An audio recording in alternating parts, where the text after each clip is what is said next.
Hello जमाड़ी, कैसे हो आप सब लोग। मेरा नाम है लक्ष्मण और आप सभी का स्वागत है फिर से एक नए लेक्चर के अंदर, यानी कि lecture number 3 of life process and living organism के अंदर। तो आज हम पढ़ने वाले हैं एनर्जी प्रोडक्शन के अंदर। पिछले दो लेक्चर्स में हमने देखा किसको, कंपोनेंट ऑफ फूड को।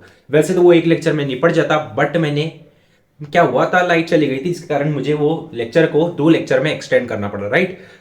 जिन बच्चों ने देखा होगा उनको तो पता ही होगा, बट आज हम कवर करने वाले हैं एनर्जी प्रोडक्शन को, जिसके अंदर हम पढ़ने वाले हैं ग्लाइकोलाइसिस, क्रेब्स साइकिल और इलेक्ट्रॉन ट्रांसफर चेन रिएक्शन, जिसको हम ईटीसी भी कहते हैं। आज मैं आपको क्लियर कर देना चाहता हूं, जिस तरीके से मैं आपको क्रेब्स साइकिल, ग्लाइकोलाइसिस और इलेक्ट्रॉन ट्रांसफर चेन रिएक्शन पढ़ाऊंगा, उस तरीके से आपको कोई भी टीचर नहीं पढ़ाएगा, ठीक है। क्योंकि मैं आपको बिल्कुल ही बीरो यानी कि जीरो लेवल से एडवांस लेवल तक लेके जाने वाला हूं। बट ये बात ध्यान में रखना कि मैं आपको आउट ऑफ द सिलेबस कुछ नहीं पढ़ाऊंगा, ठीक है। ये टोटली बेस्ड होगा आपके 10th क्लास के सिलेबस के ऊपर। तो मुझसे कोई उलूल झुलूल की एक्सपेक्टेशन मत रखना कि मैं आपको आउट ऑफ द सिलेबस ले जाऊंगा और उन ग्लाइकोलाइसिस प्रोसेस और क्रेब्स साइकिल को एकदम ही डिटेल के अंदर पढ़ाऊंगा। क्योंकि ध्यान से सुनना, ग्लाइकोलाइसिस, क्रेब्स साइकिल और इलेक्ट्रॉन ट्रांसफर चेन रिएक्शन जितनी आपके बुक में दी हुई है उससे कहीं ज्यादा है। यानी कि अगर आप डिटेल में पढ़ने जाते हो, जब आप हायर स्टैंडर्ड्स में जाओगे तब आपको समझ में आएगा जो ग्लाइकोलाइसिस, क्रेब्स साइकिल और इलेक्ट्रॉन ट्रांसफर चेन रिएक्शन है वो इतनी ही नहीं है, बहुत ज्यादा डिटेल में होती है, ठीक है। बट हम उसको ऊपर ऊपर ही पढ़ने वाले हैं, क्योंकि आपके बुक में ऊपर ऊपर ही दिया है। बट आपके बेटर अंडरस्टैंडिंग के लिए, आपके कॉन्सेप्ट बिल्डिंग के लिए मैं आपको थोड़ा बहुत डीप नॉलेज में ले जाऊंगा, ठीक है। तो स्टार्ट करते बिना किसी तरीके आज के लेक्चर को। तो आज हम पढ़ने वाले हैं क्या बच्चों, एनर्जी प्रोडक्शन। किसको पढ़ने वाले हैं, एनर्जी प्रोडक्शन को, एनर्जी प्रोडक्शन को, ठीक है। एनर्जी प्रोडक्शन, ठीक है। तो हमको सबको पता है कि हम जो एनर्जी प्रोडक्शन करने वाले हैं उसको हमें प्रोड्यूस करने के लिए क्या चाहिए। देखो हमारे बॉडी के अंदर क्या होता है, हमको एनर्जी प्रोडक्शन के लिए क्या चाहिए, दो चीजें चाहिए। पहली तो ऑक्सीजन चाहिए और चाहिए दूसरी न्यूट्रिएंट। हमें एनर्जी प्रोड्यूस करने के लिए किन दो चीजों की जरूरत है, हमने कंपोनेंट ऑफ फूड में क्या पढ़ा था कि हमें एनर्जी प्रोडक्शन के लिए दो चीजों की जरूरत होती है। पहली होती है हमारी न्यूट्रिएंट्स, दूसरी होती है हमारी ऑक्सीजन। तो मैं क्या लिखता हूं यहां पर, तो यहां पर मैं लिखता हूं to produce energy we need, हमें किन किन चीजों की जरूरत है बच्चों। पहली तो हमें चाहिए न्यूट्रिएंट्स, न्यूट्रिएंट्स हमें चाहिए, पहला जो चीज चाहिए वो है nutrients. And second one is oxygen. किसकी जरूरत है, दूसरी ऑक्सीजन की। तो अब हमारे बॉडी में न्यूट्रिएंट्स कहां से आते हैं, हमारे बॉडी के अंदर न्यूट्रिएंट्स जो है वो कहां से आते हैं। पहला न्यूट्रिएंट्स आता है डाइजेशन ऑफ फूड से, यानी कि अगर हम फूड को डाइजेस्ट करते हैं तो वहां से हमें क्या मिलते हैं, न्यूट्रिएंट्स मिलते हैं। तो यहां पर लिखता हूं मैं डाइजेशन ऑफ फूड से हमें क्या मिलते हैं, न्यूट्रिएंट्स मिलते हैं, ठीक है। ये बोर्ड जो हिल रहा है उसको इग्नोर करना, कल मैं इसको फिक्स कर दूंगा, यानी कि लेक्चर नंबर 4 के अंदर तुम्हारी ये जो प्रॉब्लम है खट खट फट फट की आवाज वो सॉल्व हो जाएगी। अब जो ऑक्सीजन है वो हमारे बॉडी के अंदर कहां से आती है बच्चों, ऑक्सीजन जो आती है वो आती है हमारे अंदर रेस्पायरेशन से। कहां से आती है, रेस्पायरेशन से। अब ध्यान से सुनना, रेस्पायरेशन जो होता है वो दो तरीके से होता है तुम्हारे बॉडी के अंदर, दो लेवल पर होता है। क्या, रेस्पायरेशन, रेस्पायरेशन दो लेवल पे होता है आपकी बॉडी के अंदर। पहला होता है बॉडी लेवल रेस्पायरेशन और दूसरा होता है सेलुलर लेवल रेस्पायरेशन, ठीक है। अब देखो ध्यान से, क्या देखो तुम, पहले तो यहां पर समझो, रेस्पायरेशन जो होता है वो क्या, कितने लेवल पर होता है, दो लेवल पर होता है, दो लेवल पे होता है, ठीक है। पहला होता है body level respiration, body level respiration, ठीक है। और दूसरा होता है आपका सेलुलर लेवल रेस्पिरेशन। कौन सा होता है बच्चों, सेलुलर लेवल रेस्पिरेशन, ठीक है। इतनी बात समझना कि जो रेस्पिरेशन है वो दो लेवल पर होता है आपके बॉडी में। पहला होता है body level respiration and second one is cellular level respiration. अब बॉडी लेवल रेस्पिरेशन में क्या होता है, एक्सचेंज ऑफ गैस होता है, एक्सचेंज ऑफ गैसेस होता है। यानी कि आपके बॉडी के अंदर जो ऑक्सीजन आ रही है और कार्बन डाइऑक्साइड जा रही है वो किसके थ्रू होता है, बॉडी लेवल रेस्पिरेशन के थ्रू होता है। और सेलुलर रेस्पिरेशन में क्या होता है, आपके बॉडी के अंदर जो ग्लूकोज है, क्या है, ग्लूकोज है, उससे क्या बनती है, एनर्जी बनती है, ठीक है। क्या होती है, सेलुलर रेस्पिरेशन में ग्लूकोज से एनर्जी बनती है और बॉडी लेवल रेस्पिरेशन में एक्सचेंज ऑफ गैसेस होता है। इतनी बात समझ में आ गई। यानी कि जो ऑक्सीजन आता है हमारी बॉडी के अंदर वो किसके थ्रू आता है, बॉडी लेवल रेस्पिरेशन के थ्रू आता है। इतनी बात समझ आ गई बच्चों। और मैंने क्या बोला, जो हमारा सेलुलर लेवल रेस्पिरेशन होता है उसमें क्या होता है, ऑक्सीजन और न्यूट्रिएंट्स की मदद से हमारी एनर्जी बनती है। इतनी बात समझ में आ गई। ओके, अब ये न्यूट्रिएंट्स जो है उसमें क्या होता है, कार्बोहाइड्रेट होता है, प्रोटीन होता है, फैट होता है, उनसे हमें क्या मिलता है, ग्लूकोज मिलता है। और उस ग्लूकोज को यूज करके हमारी बॉडी क्या बनाती है, एनर्जी बनाती है in the cellular level respiration में। इतनी बात समझ में आ गई। क्लियर टू कट बात है, सिंपल सी बात है। हमारे अंदर जो ऑक्सीजन आती है या फिर कार्बन डाइऑक्साइड जाती है वो किसके थ्रू होता है, बॉडी लेवल रेस्पिरेशन के थ्रू होता है। और हमारे अंदर एनर्जी प्रोडक्शन जो होता है वो होता है सेलुलर लेवल रेस्पिरेशन के थ्रू हमारे अंदर एनर्जी प्रोडक्शन होता है। ठीक है, इतनी बात समझ में आ गई। अब हम पढ़ते हैं बॉडी लेवल रेस्पिरेशन को डिटेल में। किसको आप पढ़ेंगे, सबसे पहले तो बॉडी लेवल रेस्पिरेशन को पढ़ेंगे, फिर हम पढ़ेंगे किसको, सेलुलर लेवल रेस्पिरेशन को। ठीक है, अब देखो, आप चाहो तो इसको लिख लो, फट से लिख लो, पहले तो लिख लिया। अब हम बढ़ते हैं बॉडी लेवल रेस्पिरेशन की तरफ। इतनी बात समझ आ गई ना बच्चों कि हमको एनर्जी बनाने के लिए किन किन चीजों की जरूरत पड़ती है। पहली तो हमें पड़ती है ऑक्सीजन की, दूसरी पड़ती है न्यूट्रिएंट्स की। न्यूट्रिएंट्स आते हैं हमारे बॉडी के अंदर डाइजेशन से, और ऑक्सीजन आती है हमारे अंदर के अंदर किस वजह से, रेस्पिरेशन की वजह से। ठीक है, तो अब देखो बॉडी लेवल रेस्पिरेशन को अब हम पढ़ते हैं अच्छे से। क्या बोला मैंने, बॉडी लेवल रेस्पिरेशन। ठीक है, अब ये बॉडी लेवल रेस्पिरेशन में क्या होता है, एक्सचेंज ऑफ गैस होता है। क्या होता है, एक्सचेंज ऑफ गैस होता है। गैसेस कौन सी, ऑक्सीजन और कार्बन डाइऑक्साइड। तुम्हारे बॉडी के अंदर जो कार्बन डाइऑक्साइड बन रही है वो क्या होती है, तुम्हारे बॉडी से रिलीज होती है, और क्या होती है, जो तुम्हारे को ऑक्सीजन रिक्वायर्ड है वो तुम्हारे बॉडी के अंदर क्या होती है, एंटर होती है। ये होती है तुम्हारी एक्सचेंज ऑफ गैसेस। ठीक है, अब यहां पर क्या होता है, जैसे कि तुम देखोगे तुम्हारे बुक के अंदर एक डायग्राम बनी हुई है। क्या बनी हुई है, डायग्राम बनी हुई है, राइट। वो कुछ इस तरीके से दी हुई है, बच्चों। ठीक है, ध्यान से देखना। डायग्राम थोड़ी बहुत इधर उधर हो सकती है, बट जो कॉन्सेप्ट होगा वो इधर उधर बिल्कुल भी नहीं होगा। ठीक है, तो मैं जितना हो सके अपनी तरफ से डायग्राम अच्छी तरीके से बनाने की कोशिश करता हूँ। ठीक है, ये हो गया तुम्हारी नोज, ये हो गई नेसल कैविटी, ये हो गई तुम्हारी बकल कैविटी जिसको हम बोलते हैं माउथ। फिर यहां से आता है एक पाइप जिसको हम कहते हैं विंड पाइप या फिर ट्रकिया। ट्रकिया दो हिस्सों में कट जाता है जिसको हम बोलते हैं ब्रोंकाई या फिर ब्रोंकाई बोलते हैं, राइट। और ये कनेक्ट होता है हमारे लंग्स से। किससे कनेक्ट होता है बच्चों, लंग्स से। ये हो गए तुम्हारे लंग्स। ठीक है, लंग्स जो होते हैं वो सपोर्टेड होते हैं किसके थ्रू, डायफ्रागम के थ्रू। ये बना दिया मैंने तुम्हारा डायफ्रागम। जो तुम्हारा लंग्स है वो किसके भरोसे पर खड़े हुए हैं तुम्हारे बॉडी के अंदर, किसकी वजह से सपोर्ट में है, किसकी वजह से तुम्हारे अंदर वो नीचे नहीं गिरते तुम्हारे, मतलब यहां पर है लंग्स, राइट। वो नीचे क्यों नहीं गिरते, क्योंकि उनके नीचे सपोर्ट है किसका, डायफ्रागम का। अब देखो, ये हो गया तुम्हारा डायफ्रागम, तुम्हारे लंग्स भी हो गए। अब देखना, ये जो ब्रोंकियोल्स है वो आगे एक्सटेंड होके बनाते हैं तुम्हारे अंदर क्या, ब्रोंकियोल्स। ये क्या हो गया, ब्रोंकाई। ये हो गई तुम्हारी ट्रकिया। ठीक है, ये हो गया लैरिंग्स, यहां पर होता है लैरिंग्स। अभी बताता हूं मैं आगे क्या होता है तुम्हारे अंदर, कैसे कैसे तुम्हारे अंदर क्या क्या चीजें होती है। फिर ब्रोंकाई के आगे यानी ब्रोंक्यूल्स के आगे होते हैं तुम्हारे अल्वियोलाई। क्या होते हैं बच्चों, अल्वियोलाई। जिस तरीके से मैं बता रहा हूं उसी तरीके से समझना, तो आपको इजीली समझ में आ जाएगी हर एक चीजें। ठीक है, ओके। आपको एक जबरदस्त एग्जांपल भी दूंगा जिससे कि आपको बॉडी लेवल रेस्पिरेशन भी अच्छे तरीके से समझ में आ जाएगा। ठीक है, अब देखो, तुम्हारी बॉडी के अंदर सबसे पहले क्या होता है, ऑक्सीजन जाती है, राइट। O2 जाती है, O2, और निकलती क्या है, CO2, राइट। अब सबसे पहले ऑक्सीजन जो है तुम्हारे बॉडी के अंदर, ऑक्सीजन जो है क्या होती है, ऑक्सीजन जो है वो किसके थ्रू जाती है, सबसे पहले कहां जाती है, नोज के अंदर जाती है, राइट। फिर नोज से नेसल कैविटी में, नेसल कैविटी में जाती है।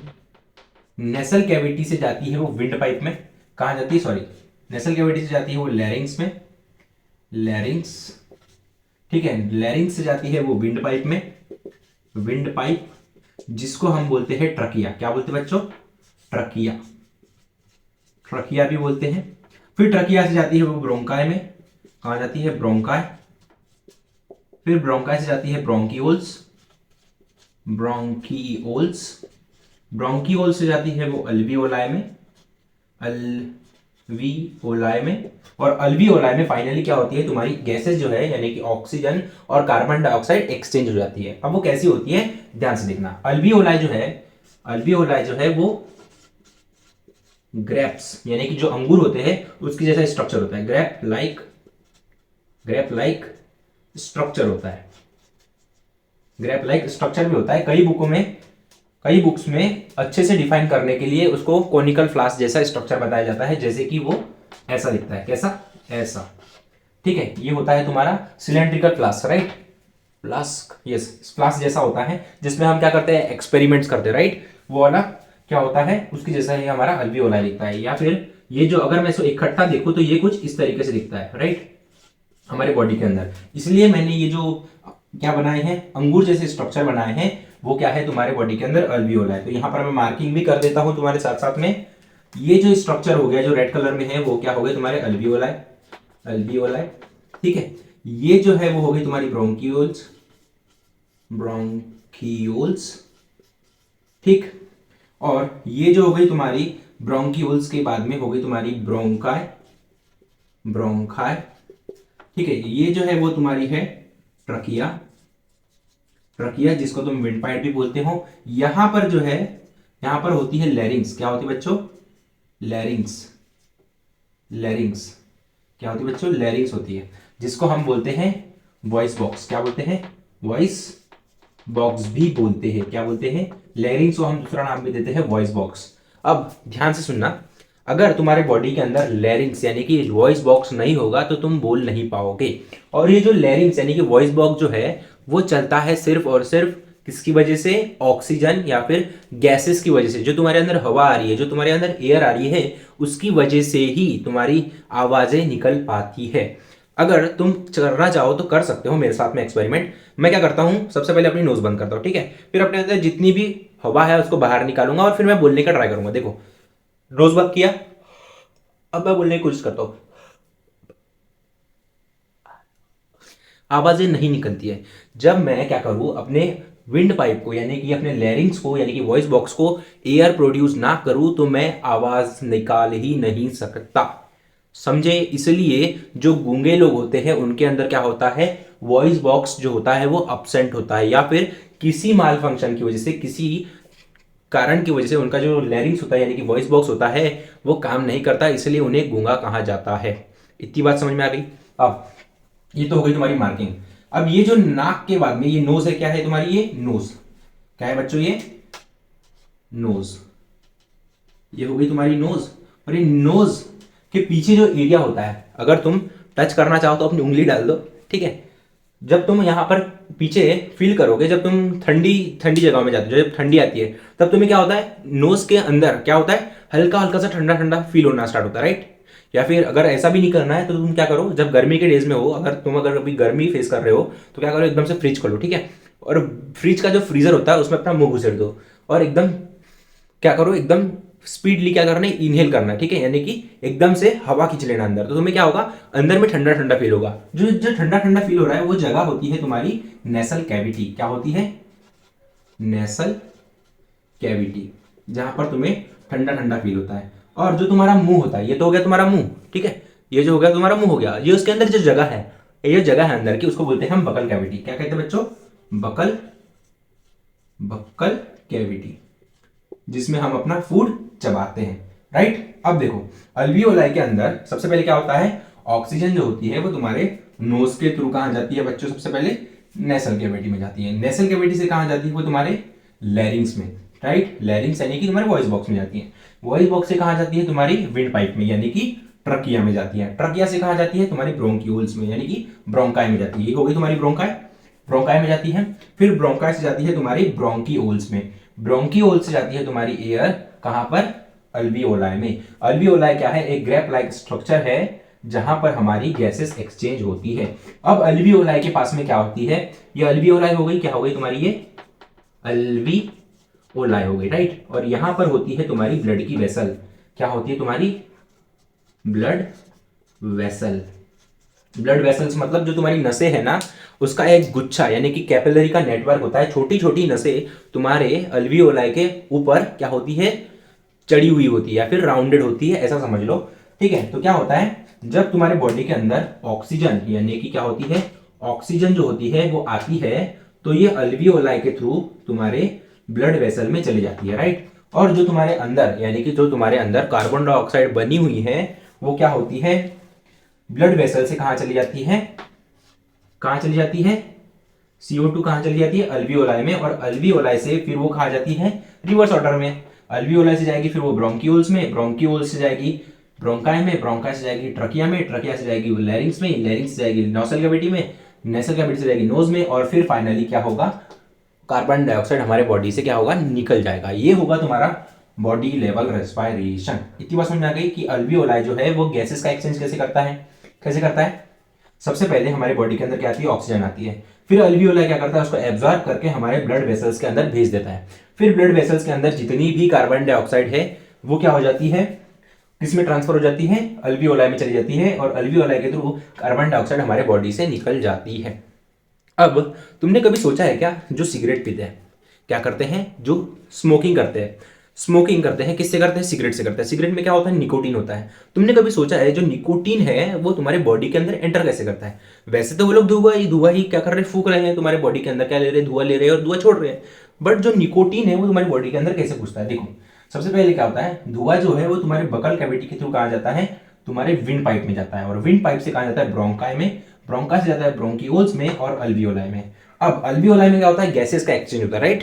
तो उस स्मोक में क्या होता है, निकोटीन होता है, सम अमाउंट ऑफ निकोटीन होता है। वो क्या होता है, अल्वियोलाई में आता है, और अल्वियोलाई से वो कहां चले जाता है, ब्लड वेसल्स में, और ब्लड वेसल्स में जाने के कारण वो कहां चला जाता है, जो खून है वो तुम्हारा, जो ब्लड वेसल्स में क्या है, ब्लड है, वो कहां सप्लाई भी होता है, तुम्हारे ब्रेन के अंदर भी सप्लाई होता है। और जब वो ब्रेन के अंदर जो निकोटीन मिला हुआ जो तुम्हारा ब्लड है वो तुम्हें क्या देता है, रिलैक्सेशन का फील देता है। इसलिए लोग क्या हो जाते हैं, एडिक्टेड हो जाते हैं स्मोकिंग के। इतनी बात समझ में आ गई। ये था तुम्हारा एकदम बेस्ट एग्जांपल किसका, बॉडी लेवल रेस्पिरेशन का। आई होप आपको बॉडी लेवल रेस्पिरेशन समझ में आ गया होगा। अब हम बढ़ते हैं किसकी तरफ, सेलुलर लेवल रेस्पिरेशन को, यानी कि जो कि हमारा टॉपिक है एनर्जी प्रोडक्शन का। अब आप चाहो तो इसको लिख लो, फट से लिख लो। लिख लिया, अब हम बढ़ते हैं आगे। आई होप आपको बॉडी लेवल रेस्पिरेशन अच्छी तरीके से समझा हो। समझ गया ना बच्चों, ओके, लिख लिया था ना। अब हम बढ़ते हैं आगे, क्या करेंगे, हम बढ़ेंगे अभी आगे, आगे बढ़ते आगे, कदम बढ़ाते बढ़ाते। देखो अभी हम पढ़ने वाले हैं सेलुलर लेवल रेस्पिरेशन। क्या पढ़ने वाले हैं, सेलुलर लेवल रेस्पिरेशन,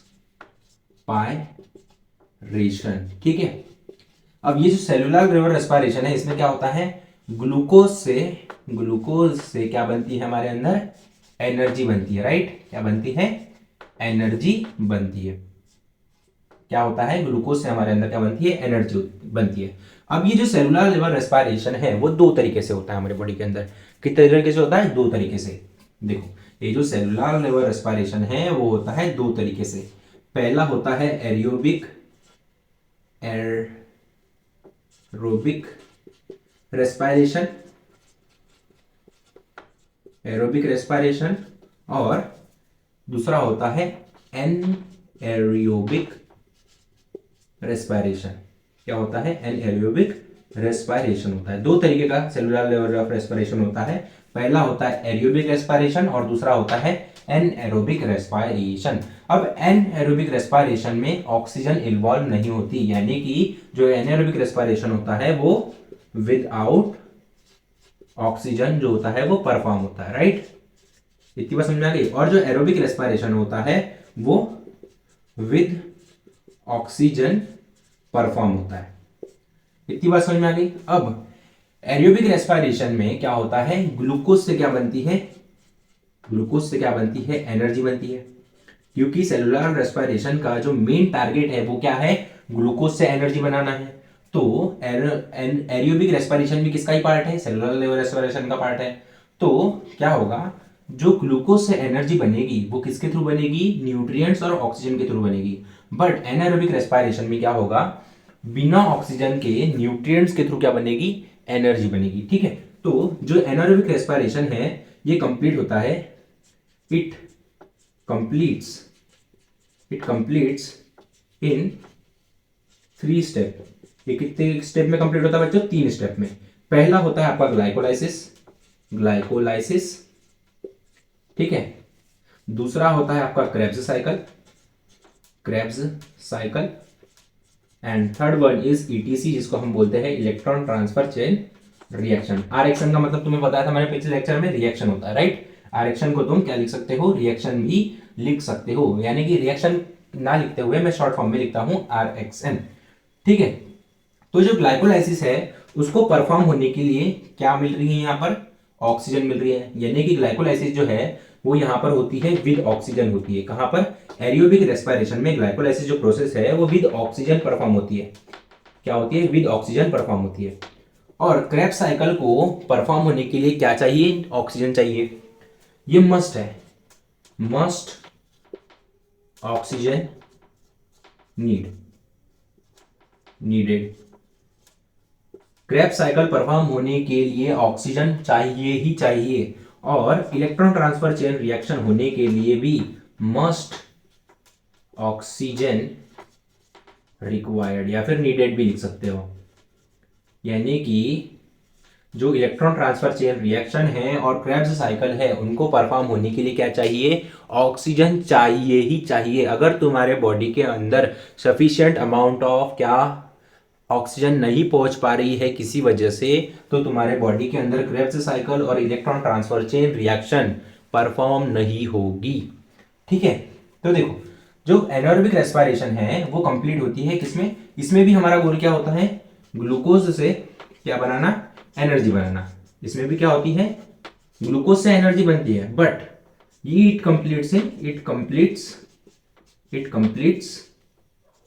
इन 1 स्टेप। ये एक ही स्टेप में खत्म हो जाती है, और वो स्टेप है ग्लाइकोलाइसिस। और ये जो ग्लाइकोलाइसिस है ये परफॉर्म होती है विदाउट ऑक्सीजन। ये विदाउट ऑक्सीजन के परफॉर्म होती है किसमें? एनएरोबिक रेस्पिरेशन में। इतनी बात समझ आ गई? तो देखो, एरोबिक रेस्पिरेशन जो है वो कंप्लीट होता है 3 स्टेप्स में, और एनएरोबिक रेस्पिरेशन जो है वो कंप्लीट होता है 1 स्टेप में, ठीक है। यहां से तुम्हें एक मिल गया डिफरेंस बिटवीन का एक पॉइंट, ठीक है। अब देखना, जो एरोबिक रेस्पिरेशन है उसमें ग्लाइकोलाइसिस कंप्लीट होता है ऑक्सीजन के थ्रू, राइट। और जो एनारोबिक रेस्पिरेशन है उसमें जो ग्लाइकोलाइसिस है वो परफॉर्म होता है बिना ऑक्सीजन के। तो यहां पर मुझे एक कंक्लूजन मिलता है। क्या मिलता है? ग्लाइकोलाइसिस जो है वो विद और विदाउट ऑक्सीजन परफॉर्म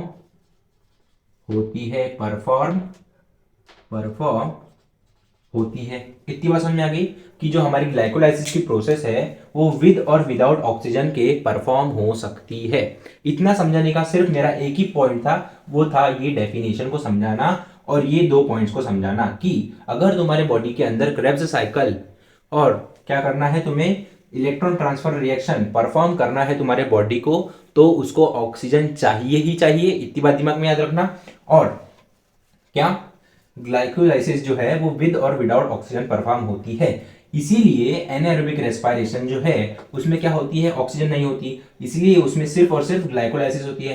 क्योंकि क्रेब्स साइकिल और इलेक्ट्रॉन ट्रांसफर रिएक्शन को परफॉर्म होने के लिए क्या चाहिए भाई? ऑक्सीजन चाहिए। और एनाएरोबिक रेस्पिरेशन में ऑक्सीजन नहीं होती, इसीलिए जो है एनाएरोबिक रेस्पिरेशन में क्रेब्स साइकिल और electron transfer chain reaction perform नहीं होती। इतनी बात समझ में आ गई। और एरोबिक रेस्पिरेशन में Krebs cycle, electron transfer chain reaction और ग्लाइकोलाइसिस जो है वो तीनों प्रोसेस परफॉर्म होती है। इतनी बात समझ में आ गई। अब तुम्हें आ गया होगा फील आया ना बच्चों? आई होप आपको फील आया हो कि मैं क्या कहना चाहता हूँ। नहीं भी समझा हो तो मैं तुम्हें और एक बार समझाने के लिए रेडी हूँ। बस तुम्हें बता दो मुझे कि तुम समझने के लिए रेडी हो क्या। देखो, एरोबिक रेस्पिरेशन में क्या होता है? इसमें ऑक्सीजन इन्वॉल्व होती है, और एनाएरोबिक रेस्पिरेशन में ऑक्सीजन इन्वॉल्व नहीं होती है, ठीक है। दोनों का गोल क्या है? दोनों का गोल है ग्लूकोज से एनर्जी बनाना। इतनी बात समझ में आ गई।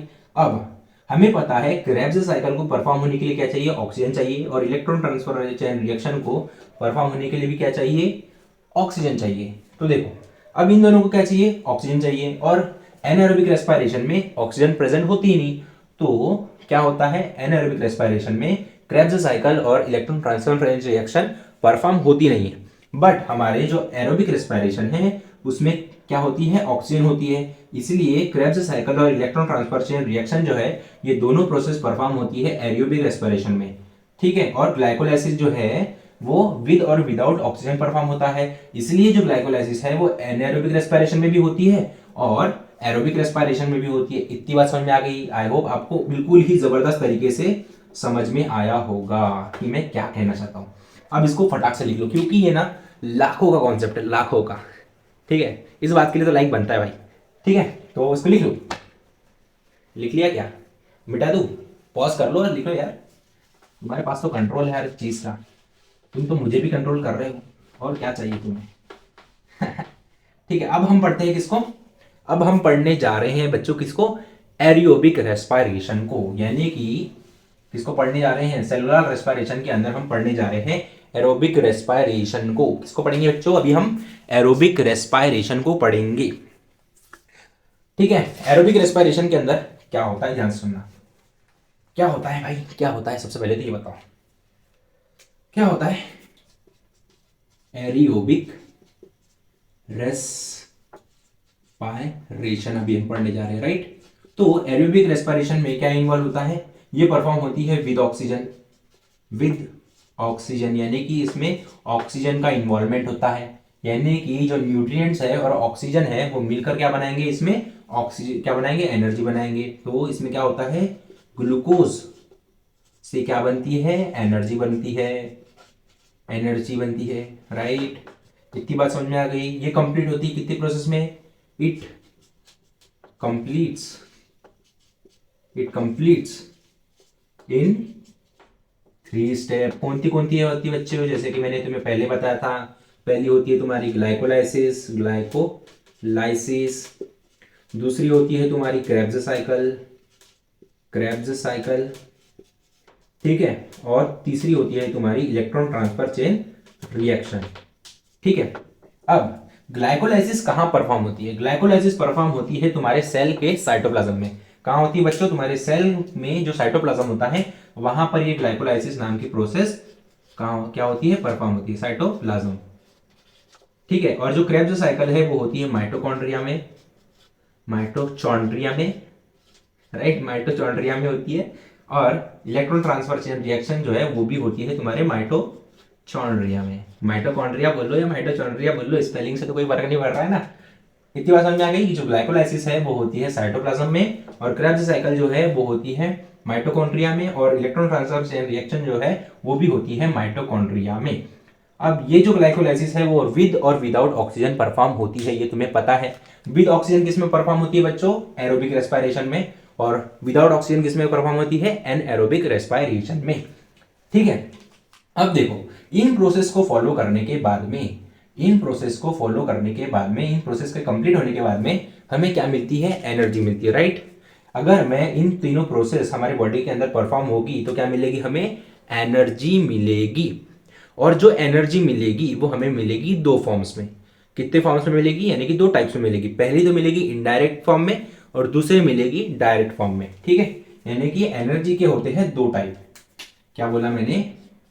एनर्जी जो होती है वो हमारे बॉडी के अंदर 2 तरीके की होती है। एनर्जी जो फॉर्म होती है, एनर्जी फॉर्म इन 2 टाइप्स। अब वो 2 टाइप्स कौन से हैं? पहला तो है तुम्हारा इनडायरेक्ट, डायरेक्ट लिख लो, पहले तो लिख लो डायरेक्ट एनर्जी। पहली होती है डायरेक्ट एनर्जी, राइट, और दूसरी होती है इनडायरेक्ट एनर्जी,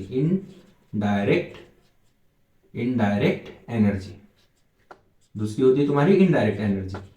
अब देखना ये डायरेक्ट एनर्जी क्या है और इनडायरेक्ट एनर्जी क्या है, ध्यान से समझना, क्योंकि ये जो कॉन्सेप्ट है डायरेक्ट एनर्जी और इनडायरेक्ट एनर्जी, इसी के ऊपर तुम्हारा सारा खेल है, और खेल है तुम्हारा इन 3 प्रोसेस के ऊपर। सबसे पहले तो ये बात समझो, एनर्जी प्रोडक्शन होती है वो होती है तुम्हारे इन 3 प्रोसेसेस की वजह से, और उसमें सबसे मास्टर खिलाड़ी है तुम्हारा कौन? ग्लाइकोलाइसिस, क्योंकि ये दोनों जगह परफॉर्म होता है। और दूसरी बात तुम्हें ध्यान में जो रखनी है वो होती है कि डायरेक्ट एनर्जी कौन सी होती है और इनडायरेक्ट एनर्जी कौन सी होती है। अब देखो, डायरेक्ट एनर्जी जो होती है वो होती है कैश जैसी, direct energy it is like cash. ये कैश के जैसी होती है। कैश का मतलब क्या होगा? पैसे के जैसे होती है। जब अगर तुम दुकान में जाते हो और तुम्हारे पास कैश है, तुम्हारे पास क्या है? कैश है, तो तुम क्या करोगे? फटाक से पैसे दोगे और सामान ले लोगे। उसी तरीके से जो इन डायरेक्ट एनर्जी होती है उसको हमारी बॉडी जो होती है वो फटाक से यूज कर लेती है। क्या कर लेती है? फटाक से यूज कर लेती है। तो हमारे बॉडी के अंदर जो फटाक से यूज होने वाली एनर्जी है वो कौन सी है? एटीपी। तो जो डायरेक्ट एनर्जी है वो है हमारे अंदर एटीपी, जिसको हम कहते हैं एडेनोसिन ट्राइफॉस्फेट। क्या कहते हैं? एटीपी। वो क्या होती है हमारे बॉडी के अंदर? Direct energy. एटीपी को हम डायरेक्टली यूज कर सकते हैं। जैसे कि मैंने तुम्हें पिछले लेक्चर में बताया था, पिछले यानी कि फर्स्ट लेक्चर में बताया था, एटीपी के अंदर क्या होते हैं? फॉस्फेट बॉन्ड होते हैं, जिसको अगर हम तोड़े तो क्या मिलती है? हमें एनर्जी मिलती है। फॉस्फेट बॉन्ड्स को अगर हम तोड़े तो हमें क्या मिलती है? एनर्जी मिलती है। और उस एनर्जी को यूज करके हम क्या करते हैं? वर्क परफॉर्म करते हैं। तो हमारे बॉडी के अंदर जो डायरेक्ट एनर्जी होती है वो होती है एटीपी, ठीक है, जो कि कैश के जैसी होती है। और इनडायरेक्ट एनर्जी जो होती है वो होती है इट इज लाइक चेक। किसकी जैसी होती है बच्चों? चेक के जैसी होती है। अभी चेक, अगर मैं तुम्हें दूं 1000 रुपए का चेक, किसका दूं? 1000 रुपए का चेक दूं। वैसे तुम उस लायक नहीं हो कि मैं तुम्हें 1000 रुपए का चेक दूं, डोंट बी सीरियस, ठीक है। तो अगर मैं तुम्हें देता हूं 1000 रुपए का चेक, अगर तुम्हें लाना है कुछ सामान, मैं बोलूं बेटा मैं तुम्हें 1000 रुपए का चेक दे रहा हूं, तुम्हें दुकान से ये सामान लाना है, ठीक है। तुम क्या करोगे? सबसे पहले जाओगे बैंक में। बैंक में क्या करोगे? तुम चेक दोगे और उस चेक को कन्वर्ट करोगे किसमें? किसमें कन्वर्ट करोगे? कैश में कन्वर्ट करोगे, राइट। तो जो हमारा कैश है वो क्या है? हमारा एटीपी है। तो उसी तरीके से जो चेक है वो हमारे है NaDH2 और FADH2, यानी कि इनडायरेक्ट एनर्जी। इनडायरेक्ट एनर्जी हमारी है दो तरीके की, वो है पहली NaDH2 and second one is FADH2। क्या कहा मैंने? जो हमारी पहली है वो है NaDH2 और सेकंड वन इज FADH2। जो NaDH2 है वो हमें देता है 3 ATP मॉलिक्यूल्स। क्या देता है? 3 ATP के मॉलिक्यूल्स देता है। और FADH2 जो है वो हमें देता है 2 ATP के मॉलिक्यूल्स। इतनी बात समझ में आ गई? अब ये जो इनका फुल फॉर्म जो है NaDH2 का फुल फॉर्म जो है NaDH2 का फुल फॉर्म होता है निकोटिनामाइड एडेनिन डाई न्यूक्लियोटाइड, ठीक है। और जो FADH2 जो है FADH2 जो है उसका फुल फॉर्म होता है फ्लेविन एडेनिन डाई न्यूक्लियोटाइड। इतनी बात समझ में आ गई कि जो कैश होता है यानी कि जो चेक होता है उसको हम किस में कन्वर्ट करते हैं? कैश में कन्वर्ट करते हैं। क्या करते हैं? चेक को हम कन्वर्ट करते हैं कैश में। चेक क्या हो गया? हमारा इनडायरेक्ट एनर्जी हो गया। उसी तरीके से जो NaDH2 है वो हमारा क्या है? चेक है, जिसको हम कन्वर्ट करते हैं किसमें? कैश में। और कैश हमारा क्या है? एटीपी। तो जो हमारा चेक है यानी कि NaDH2 वो हमें देता है 3 ATP के मॉलिक्यूल और FADH2 जो है वो हमें देता है 2 ATP के मॉलिक्यूल। और जो मैं तुम्हें बताना चाहता था इनडायरेक्ट और डायरेक्ट एनर्जी के माध्यम से, वो है ये इंपॉर्टेंट पॉइंट। इसको अगर तुम भूले ना तो तुम्हारा सबसे बड़ा नुकसान होगा। क्या? कि NaDH2 जो होता है वो हमें 3 ATP के मॉलिक्यूल देता है और FADH2 जो है वो हमें देता है 2 ATP के मॉलिक्यूल। इसको तुम्हें अच्छी तरीके से याद रखना है। क्या? कि NaDH2 जो है वो हमें 3 ATP के मॉलिक्यूल देता है और FADH2 जो है वो हमें देता है 2 ATP के मॉलिक्यूल। इतनी बात समझ में आ गई? अब हम बढ़ते हैं अपनी पहली प्रोसेस के अंदर यानी कि पहली स्टेप के अंदर, जो कि है एनर्जी प्रोडक्शन के लिए, वो है ग्लाइकोलाइसिस। जैसे कि मैंने तुम्हें कहा एनारोबिक रेस्पिरेशन जो होते हैं वो विद ऑक्सीजन होती है। इसमें क्या होता है? ग्लूकोज से एनर्जी बनती है 3 स्टेप्स में। पहली होती है ग्लाइकोलाइसिस, दूसरी होती है क्रेब्स साइकिल और तीसरी होती है इलेक्ट्रॉन ट्रांसफर चेन रिएक्शन, ठीक है। ग्लाइकोलाइसिस होती है हमारे साइटोप्लाज्म में, क्रेब्स साइकिल होती है हमारे माइटोकॉन्ड्रिया में और इलेक्ट्रॉन ट्रांसफर चेन रिएक्शन होती है हमारे माइटोकॉन्ड्रिया में। यानी कि क्रेब्स साइकिल और इलेक्ट्रॉन ट्रांसफर चेन रिएक्शन जो है वो दोनों होगी हमारे माइटोकॉन्ड्रिया के अंदर, और जो ग्लाइकोलाइसिस है वो सिर्फ होगी हमारे साइटोप्लाज्म के अंदर। इतनी बात समझ में आ गई? ओके। तो अब हम बढ़ते हैं हमारे ग्लाइकोलाइसिस प्रोसेस की ओर, और तुम चाहो तो इसको फटाक से लिख लो, स्क्रीन क्रॉस करो और लिख लो। लिख लिया क्या? ओके। अब हम बढ़ते हैं आगे। इसके नोट्स जो है वो तुम्हें डिस्क्रिप्शन में जो है ना उसमें एक लिंक है पीडीएफ नोट्स की, वहां पर मिल जाएगी। ठीक है, अभी तो मैंने 2 लेक्चर के क्या किया है, अपलोड नहीं किए है। जैसे ही ये लेक्चर खत्म होता है वैसे ही मैं क्या करता हूँ, अपलोड करना स्टार्ट कर देता हूँ। ठीक है, क्या करना स्टार्ट कर देता हूँ, अपलोड करना स्टार्ट कर देता हूँ। किसको, नोट्स को। ठीक है, तो अभी हम पढ़ने जा रहे हैं किसको बच्चों, किसको पढ़ रहे हैं, ग्लाइकोलाइसिस को, राइट। तो अभी हम पढ़ते हैं, कवर करते हैं ग्लाइकोलाइसिस को। ग्लाइकोलाइसिस में क्या होता है, ग्लाइकोलाइसिस सिंपल सी एक प्रोसेस है जिसमें क्या होता है, ग्लूकोज जो है हमारा ग्लूकोज जो है मेन हीरो, वो क्या हो जाता है, ब्रेक हो जाता है। Glucose break down into pyruvic acid. हमारा जो ग्लूकोज है वो ब्रेक डाउन हो जाता है पायरुविक एसिड में। बस यही होता है हमारे ग्लाइकोलाइसिस के अंदर। आपके बुक में इतना सही दिया हुआ है कि जो ग्लूकोज है वो ब्रेक डाउन हो जाता है पायरुविक एसिड के अंदर, बस इतना ही दिया हुआ है। तो अब हम क्या इसको इतने में छोड़ देंगे, नहीं बच्चों, हम इसको थोड़ा सा डिटेल में पढ़ेंगे आपकी बेटर अंडरस्टैंडिंग के लिए। क्योंकि ग्लाइकोलाइसिस जो है वो आपके आने वाले स्टैंडर्ड्स में, यानी कि 11th 12th ग्रेजुएशन में भी आता है। तो बेटर ये होगा कि आप जो अभी पढ़ रहे हो उसी में अपना बेस बना के चलो।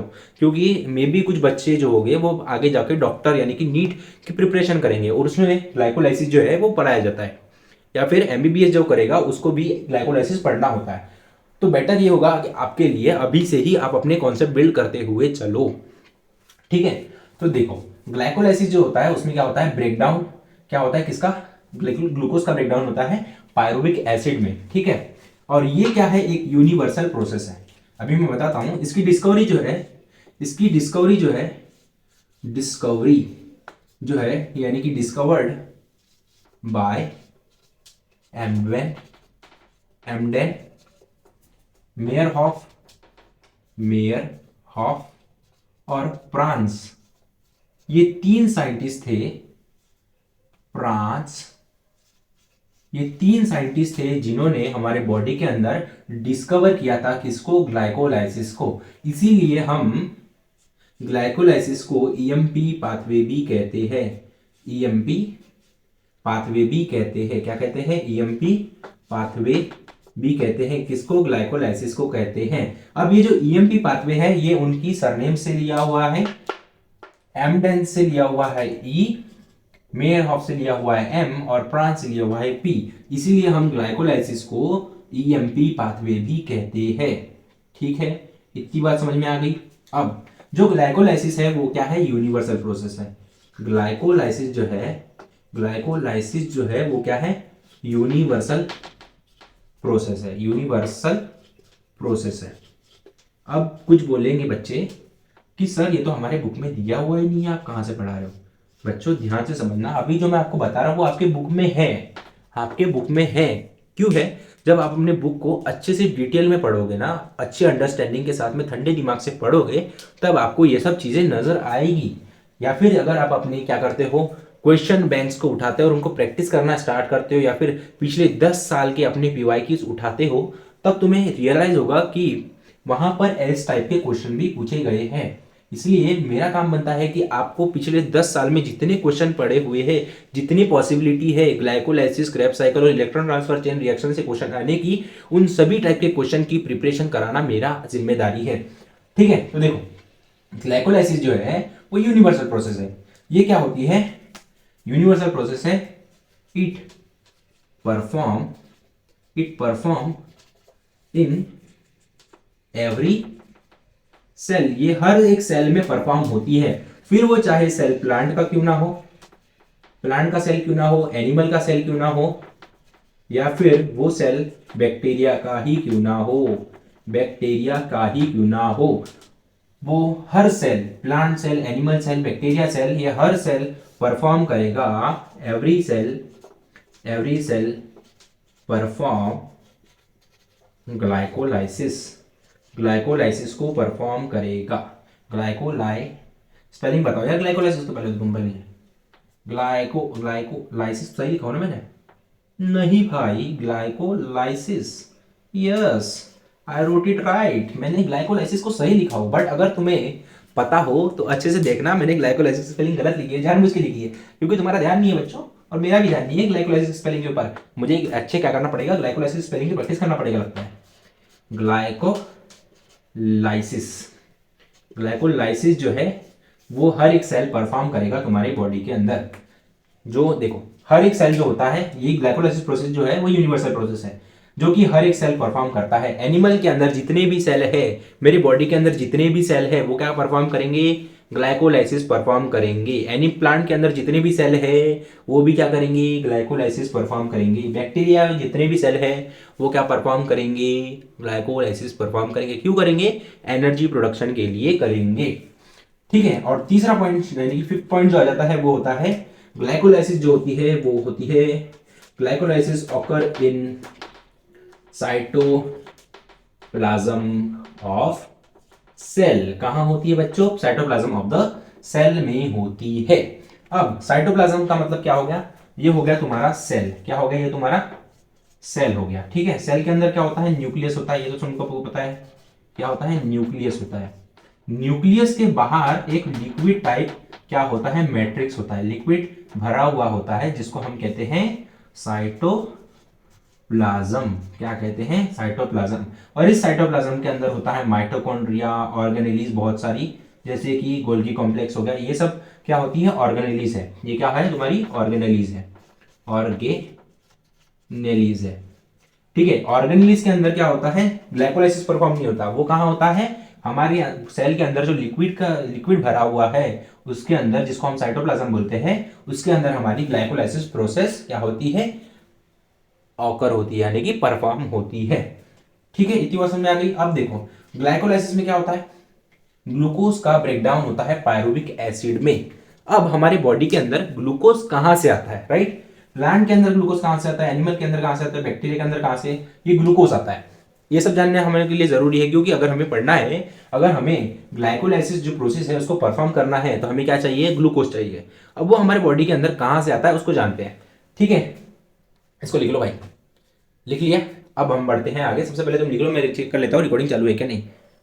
Yes, recording is on bro, recording चालू है और हमारा पढ़ाना भी चालू है। आई होप आप सभी ने लिख लिया होगा। नहीं लिखा होगा स्क्रीन पॉज करो और फटाक से लिख लो। अब हम जाते हैं, अब हम पता करते हैं हमारे बॉडी के अंदर ग्लूकोज कहां से आता है। यानी कि हमें ग्लाइकोलाइसिस जो प्रोसेस है उसको परफॉर्म करने के लिए हमें क्या चाहिए बच्चों, ग्लूकोज चाहिए। क्या चाहिए, ग्लूकोज चाहिए। तो यहां पर मैं लिखता हूं, क्या लिखता हूं, टू परफॉर्म ग्लाइकोलाइसिस, क्या लिखता हूं, to perform glycolysis we need, हमें किसकी जरूरत पड़ेगी, ग्लूकोज की जरूरत पड़ेगी। We need glucose first, right. हमें किसकी जरूरत पड़ेगी, सबसे पहले ग्लूकोज की। ठीक है, to perform glycolysis we need glucose first. तो हमारे बॉडी के अंदर ग्लूकोज कहां से आता है, फूड के थ्रू आता है। कहां से आता है, फूड के थ्रू आता है। कहां से आता है बच्चों, फूड के थ्रू आता है। ये मार्कर लिखना बंद हो गई है, नहीं चालू है। तो हमारे अंदर ग्लूकोज कहां से आता है, फूड के थ्रू आता है। फूड के अंदर क्या होते हैं, न्यूट्रिएंट्स होते हैं। क्या होते हैं, न्यूट्रिएंट्स होते हैं, न्यूट्रिएंट्स होते हैं। अब दो तरीके के न्यूट्रिएंट होते हैं। पहला होता है कार्बोहाइड्रेट, कार्बोहाइड्रेट जिससे हमें क्या मिलता है, ग्लूकोज मिलता है। दो तरीके के ऐसे न्यूट्रिएंट्स होते हैं हमारे फूड के अंदर जिससे हमें क्या मिलता है, ग्लूकोज मिलता है। पहला जो तरीके का न्यूट्रिएंट होता है वो होता है कार्बोहाइड्रेट और दूसरा होता है प्रोटीन, दूसरा होता है प्रोटीन। ठीक है, जो कार्बोहाइड्रेट है अगर मैं उसको ब्रेक करूं, अगर मैं उसको ब्रेक करूं, कार्बोहाइड्रेट को डाइजेस्ट करके ब्रेक करूं, अगर मैं कार्बोहाइड्रेट को डाइजेस्ट करूं तो मुझे क्या मिलेगा, ग्लूकोज मिलेगा, ग्लूकोज मिलेगा, राइट। और जो एक्सेस प्रोटीन है, एक्सेस प्रोटीन है जो कि मेरे बॉडी के अंदर अपना पूरा काम करने के बाद जो बच जाता है और मुझे, मेरी बॉडी को ऐसा लगता है कि ये प्रोटीन मेरे काम का है, तो मेरी बॉडी क्या करती है, जो एक्सेस प्रोटीन है उसको कन्वर्ट कर देती है ग्लूकोज के अंदर by the process of gluconeogenesis. यानी कि जो एक्सेस प्रोटीन है उसको मेरी बॉडी क्या करती है, ग्लूकोनियोजेनेसिस से क्या करती है, कन्वर्ट कर देती है, कन्वर्ट इनटू, किस में कन्वर्ट कर देती है, ग्लूकोज में कन्वर्ट कर देती है। जो कि हमने पढ़ा था कंपोनेंट ऑफ फूड में। क्या पढ़ा था? जो एक्सेस प्रोटीन होता है हमारे बॉडी के अंदर वो ग्लूकोनियोजेनेसिस प्रोसेस से कन्वर्ट हो जाता है ग्लूकोज के अंदर, और ग्लूकोज हमारी बॉडी यूज कर लेती है किसके लिए? एनर्जी प्रोडक्शन के लिए। इतनी बात समझ आ गई? तो हमारे बॉडी के अंदर जो ग्लूकोज है वो कहां से आता है? फूड से आता है। फूड के अंदर होते हैं न्यूट्रिएंट्स। ऐसे दो तरीके के न्यूट्रिएंट्स होते हैं जो हमें ग्लूकोज देते हैं। पहला होता है हमारा carbohydrate, second one is access protein. अब देखो ग्लूकोज जो है उसका मॉलिक्यूलर फॉर्मूला जो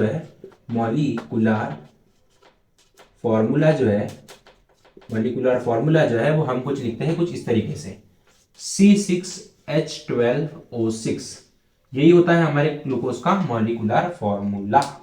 तो जो हमें कार्बोहाइड्रेट से क्या मिलेगा? कार्बोहाइड्रेट से जो ग्लूकोज मिलेगा वो भी होगा C6H12O6, और प्रोटीन से जो भी हमें ग्लूकोज मिलेगा वो भी होगा C6H12O6। तो यहां पर मैं लिख देता हूं C6H12O6, ठीक है। और यहां पर भी मैं लिख देता हूं C6H12O6।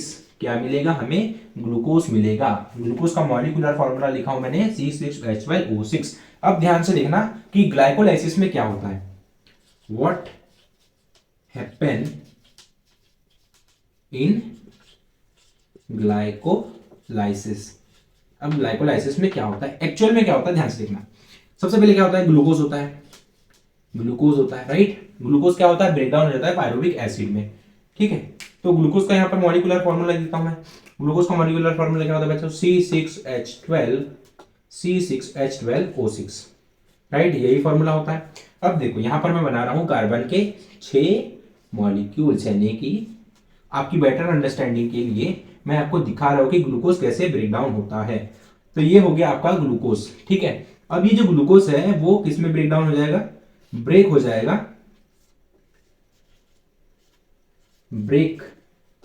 डाउन हो जाएगा किसमें? 2 पायरुविक एसिड में। किसमें कन्वर्ट हो जाएगा बच्चों? पायरुविक एसिड में कन्वर्ट हो जाएगा। पायरुविक एसिड में 1 2 3, 1 2 3, ठीक है। किसमें कन्वर्ट हो गया? आपका ग्लूकोज जो है वो ब्रेकडाउन हो गया, किसमें कन्वर्ट हो गया? पायरुविक एसिड में कन्वर्ट हो गया। और यही थी आपकी ग्लाइकोलाइसिस की प्रोसेस। बस इतना ही दिया हुआ है, इसके आगे हम नहीं बढ़ेंगे। बट एक चीज जो बच जाती है वो ये होती है, when glucose break down into pyruvic acid, जिसको हम कहते हैं पायरुवेट। हम पायरुविक एसिड को दूसरा नाम भी देते हैं, वो होता है पायरुवेट। जब ग्लूकोज ब्रेकडाउन होता है पायरुविक एसिड में, तब क्या होता है? Some products were formed. कुछ प्रोडक्ट जो है वो फॉर्म हो जाते हैं। कब होते हैं? जब ग्लूकोज जो है वो ब्रेकडाउन होता है पायरुविक एसिड में, तब क्या होता है? कुछ प्रोडक्ट्स फॉर्म होते हैं। वो कौन कौन होते हैं? पहला तो होता है आपका 2 ATP। क्या होते हैं? आपके मिलते हैं 2 ATP मिलते हैं, ठीक है। दूसरा आपको मिलता है 2 NADH2। क्या मिलती है आपको? 2 NADH2 मिलती है। और मिलती है आपको क्या? तीसरा 2 वाटर के मॉलिक्यूल्स। ये कुछ प्रोडक्ट्स हैं जो मिलते हैं हमें ग्लाइकोलाइसिस प्रोसेस में। इतनी बात समझ आ गई? ग्लाइकोलाइसिस को परफॉर्म होने के लिए ऑक्सीजन भी चाहिए और नहीं भी चाहिए। ऑक्सीजन और विदाउट ऑक्सीजन परफॉर्म होता है क्या? ग्लाइकोलाइसिस। इतनी बात समझ में आ गई? अब जब ग्लाइकोलाइसिस में ग्लूकोज ब्रेकडाउन होता है पायरुविक एसिड में, तो कुछ प्रोडक्ट्स बनते हैं, जैसे कि हमें मिलती है 2 ATP, 2 NADH2 और 2 H2O के मॉलिक्यूल्स। तो मैं क्या कह सकता हूं? तो मैं आपसे पूछता हूं, how many ATP molecule obtained in glycolysis process में हमें कितने, क्या बोलते हैं, ग्लाइकोलाइसिस प्रोसेस में हमें कितने एटीपी के मॉलिक्यूल मिले? बताओ तो जरा, कितने एटीपी के मॉलिक्यूल मिले, अगर आपको ये समझ में आया हो। सबसे पहले तो हमें क्या मिले? 2 एटीपी मिले, राइट। और मिले हमें क्या?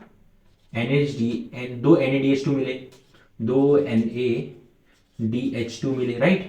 अगर मैं दो NaDH2 को कन्वर्ट करूं, दो NaDH2 को कन्वर्ट करूं, तो मुझे पता है एक NaDH2 मुझे देता है 3 मॉलिक्यूल, किसके? 3 ATP के मॉलिक्यूल देता है, राइट। और मेरे पास पहले से प्रेजेंट है कितने? 2 ATP, राइट। तो इनको अगर मैं सॉल्व करूं तो कितना हो गया? ये 6 हो गया और ये 2 हो गया, तो मुझे मिलते हैं 8 ATP मॉलिक्यूल। किस में मिलते हैं बच्चों? ग्लाइकोलाइसिस प्रोसेस में मिलते हैं मुझे 8 ATP के मॉलिक्यूल्स। और मुझे मिलता है एक बाय प्रोडक्ट जिसको मैं बोलता हूं वाटर। वाटर क्या हो गया तुम्हारा? बाय प्रोडक्ट हो गया। और ये जो ATP हो गया और NaDH2 हो गया, ये हो गया तुम्हारा प्राइमरी प्रोडक्ट। इतनी बात समझ में आ गई? तो ये थी आपकी ग्लाइकोलाइसिस की प्रोसेस। अब जो पायरुविक एसिड है और जो पायरुविक एसिड है वो क्या होगा? नेक्स्ट प्रोसेस में क्या होगा? जाएगा। किस में जाएगा? नेक्स्ट प्रोसेस में जाएगा। अभी जो प्रोडक्ट फॉर्म हुए हैं ये तुम्हारे नेक्स्ट प्रोसेस में नहीं जाएंगे, यानी कि क्रेब्स साइकिल में सिर्फ और सिर्फ जाएगा अब तुम्हारा पायरुविक एसिड। कहां जाएगा? नेक्स्ट प्रोसेस में जाएगा। कौन जाएगा? Pyruvic acid. इतनी बात समझ में आ गई? इसको लिख लो। लिख लिया क्या? अब हम बढ़ते हैं आगे। क्या करते हैं? आगे बढ़ते हैं। आई होप आपको ग्लाइकोलाइसिस प्रोसेस समझ में आ गई होगी। अब यहां पर मैं धीरे धीरे मिटाऊंगा, तो ध्यान से देखना। ग्लाइकोलाइसिस में क्या हुआ? ग्लाइकोलाइसिस में क्या हुआ बच्चों? ग्लाइकोलाइसिस में क्या हुआ? ग्लूकोज जो था वो ब्रेक डाउन हुआ पायरुविक एसिड में। तो मैं यहां लिखता हूं, मैं क्या लिखता हूं? पायरुविक एसिड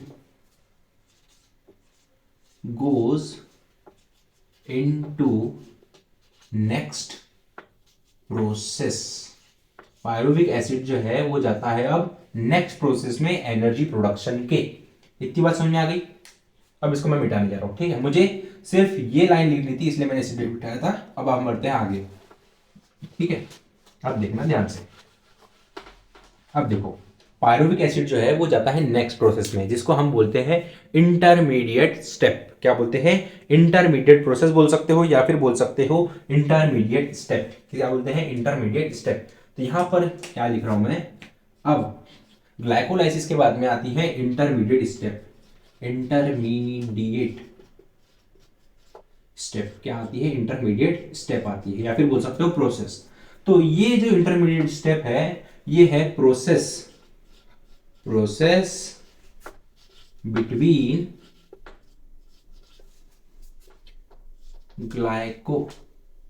ग्लाइकोलाइसिस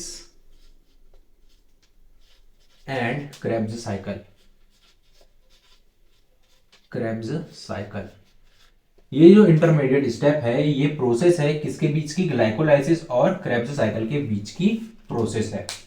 कैसे? ध्यान से देखना। ये हो गया तुम्हारा ग्लाइकोलाइसिस, राइट। और ये जा रहा है तुम्हारा किसके अंदर? ग्लाइकोलाइसिस के अंदर से पायरुविक एसिड जो है वो कहां जा रहा है? क्रेब्स साइकिल के अंदर जा रहा है। कहां जा रहा है? क्रेब्स साइकिल के अंदर जा रहा है। और इन दोनों के बीच में होती है एक स्टेप परफॉर्म, या फिर एक प्रोसेस बोल सकते हो, जिसको हम बोलते हैं इंटरमीडिएट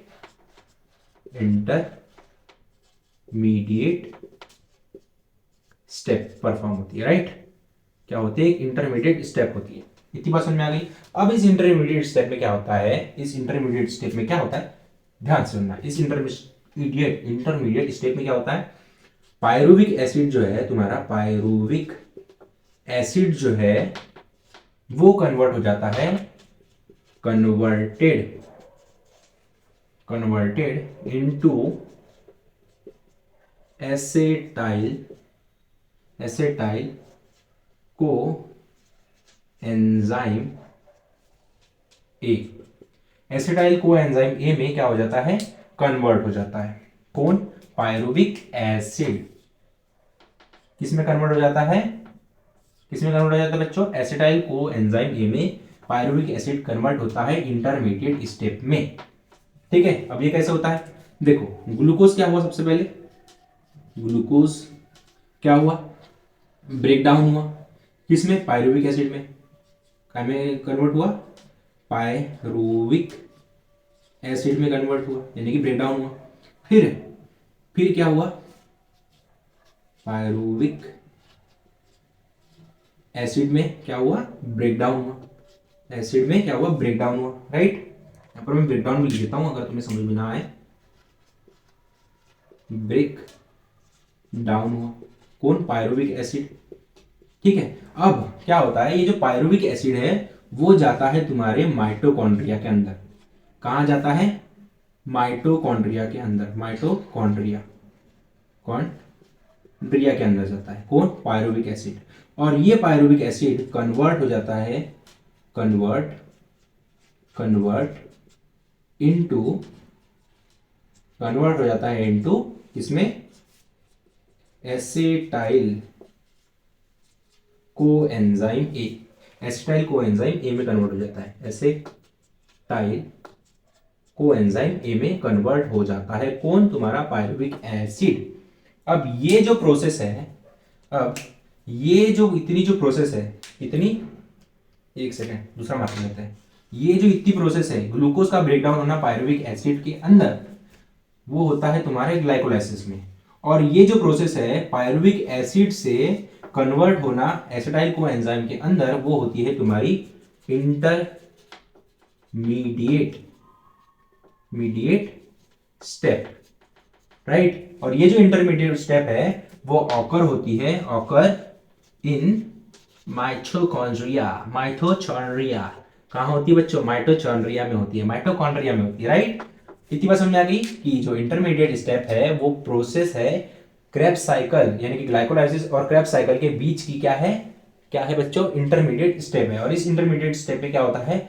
पायरुविक एसिड जो है वो कन्वर्ट होता है एसिटाइल कोएंजाइम में। एसिटाइल कोएंजाइम को मैं कुछ इस तरीके से भी लिख सकता हूं। किस तरीके से लिखता हूं? एसिटाइल को ए भी लिख सकता हूं, पर इसको जो रीड करने का तरीका है वो ये है एसिटाइल कोएंजाइम ए। की बात समझ में आ गई? ओके, अब जब ये पायरुविक एसिड कन्वर्ट होता है एसिटाइल कोएंजाइम में, तब कुछ क्या होते हैं? प्रोडक्ट्स फॉर्म होते हैं। इतनी बात समझना, जितनी बार एनर्जी प्रोडक्शन में कोई चीज किसी चीज में कन्वर्ट होगी, कोई भी चीज किसी चीज में कन्वर्ट होगी या फिर ब्रेकडाउन होगी, तब तब कुछ ना कुछ प्रोडक्ट फॉर्म होंगे। इतनी बात समझ में आ गई? तो देखो, जब पायरुविक एसिड कन्वर्ट होता है एसिटाइल कोएंजाइम में, तो यहां पर मैं लिखता हूं, क्या लिखता हूं? When pyruvic acid converted into acetyl coenzyme A, some product were formed। कुछ प्रोडक्ट क्या होते हैं? फॉर्म होते हैं। अब वो कौन कौन होते हैं? पहला तो होता है तुम्हारा NADH2। क्या मिलता है हमें? एक NADH2 मिलता है, ठीक है। अब मैं इधर क्यों लिख रहा हूं ये समझ रहे होगे ना। सुनो, ऐसा इधर क्यों देख रहा हूं मैं? क्योंकि यहां पर है मेरा पानी की बोतल और मुझे लगी है प्यास, ठीक है, इसलिए मैं पानी पीने जा रहा हूं, बट इसको कंप्लीट करके जाऊंगा, ठीक है। तो NADH2 मिलता है और मुझे मिलता है CO2। क्या मिलता है? एक NADH2 मिलता है और एक मिलता है CO2 मिलता है। किसमें? जब हमारा पायरुविक एसिड कन्वर्ट होता है एसिटाइल कोएंजाइम ए में, कुछ प्रोडक्ट फॉर्म होते हैं, तो उसमें वो जो प्रोडक्ट फॉर्म होते हैं उसमें मिलता है हमें NADH2 मिलता है और मिलता है हमें कार्बन डाइऑक्साइड। तो अब मैं आपसे एक क्वेश्चन पूछता हूं कि इंटरमीडिएट स्टेप में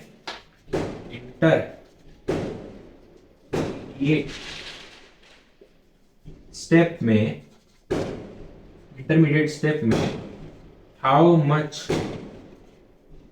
ATP विल फॉर्म, हमें कितनी ATP फॉर्म हुई, यानी कि कितनी ATP मिली। तो तुम्हारा आंसर क्या होगा? हमें मिला है एक NADH2 का मॉलिक्यूल और वो हमें देता है 3 ATP। तो हमें कितनी मिली बच्चों ATP?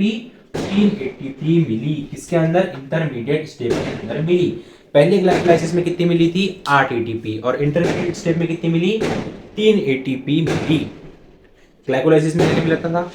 2 ATP के मॉलिक्यूल मिले, 2 NADH2 के मॉलिक्यूल मिले, राइट, ठीक है। और अब इंटरमीडिएट स्टेप में हमें कितनी ATP मिली, कितनी NADH2 के मॉलिक्यूल मिले? एक NADH2 का मॉलिक्यूल मिला। तो यहाँ पर मैं लिख भी देता हूँ, इन बच्चों को कंफ्यूजन हो तो एक NADH2 का और एक कार्बन डाइऑक्साइड मिली। तो ये थी आपकी इंटरमीडिएट स्टेप, जो कि प्रोसेस थी किसके बीच की? ग्लाइकोलाइसिस और क्रेब्स साइकिल की। अब जो नेक्स्ट स्टेप होगी क्रेब्स साइकिल जो परफॉर्म होगी उसके अंदर पायरुविक एसिड भी जाएगा। पायरुविक एसिड जो कन्वर्ट हुआ एसिटाइल कोएंजाइम में वो जाएगा हमारे नेक्स्ट स्टेप के अंदर। तो यहां पर मैं लिखता हूं एसिटाइल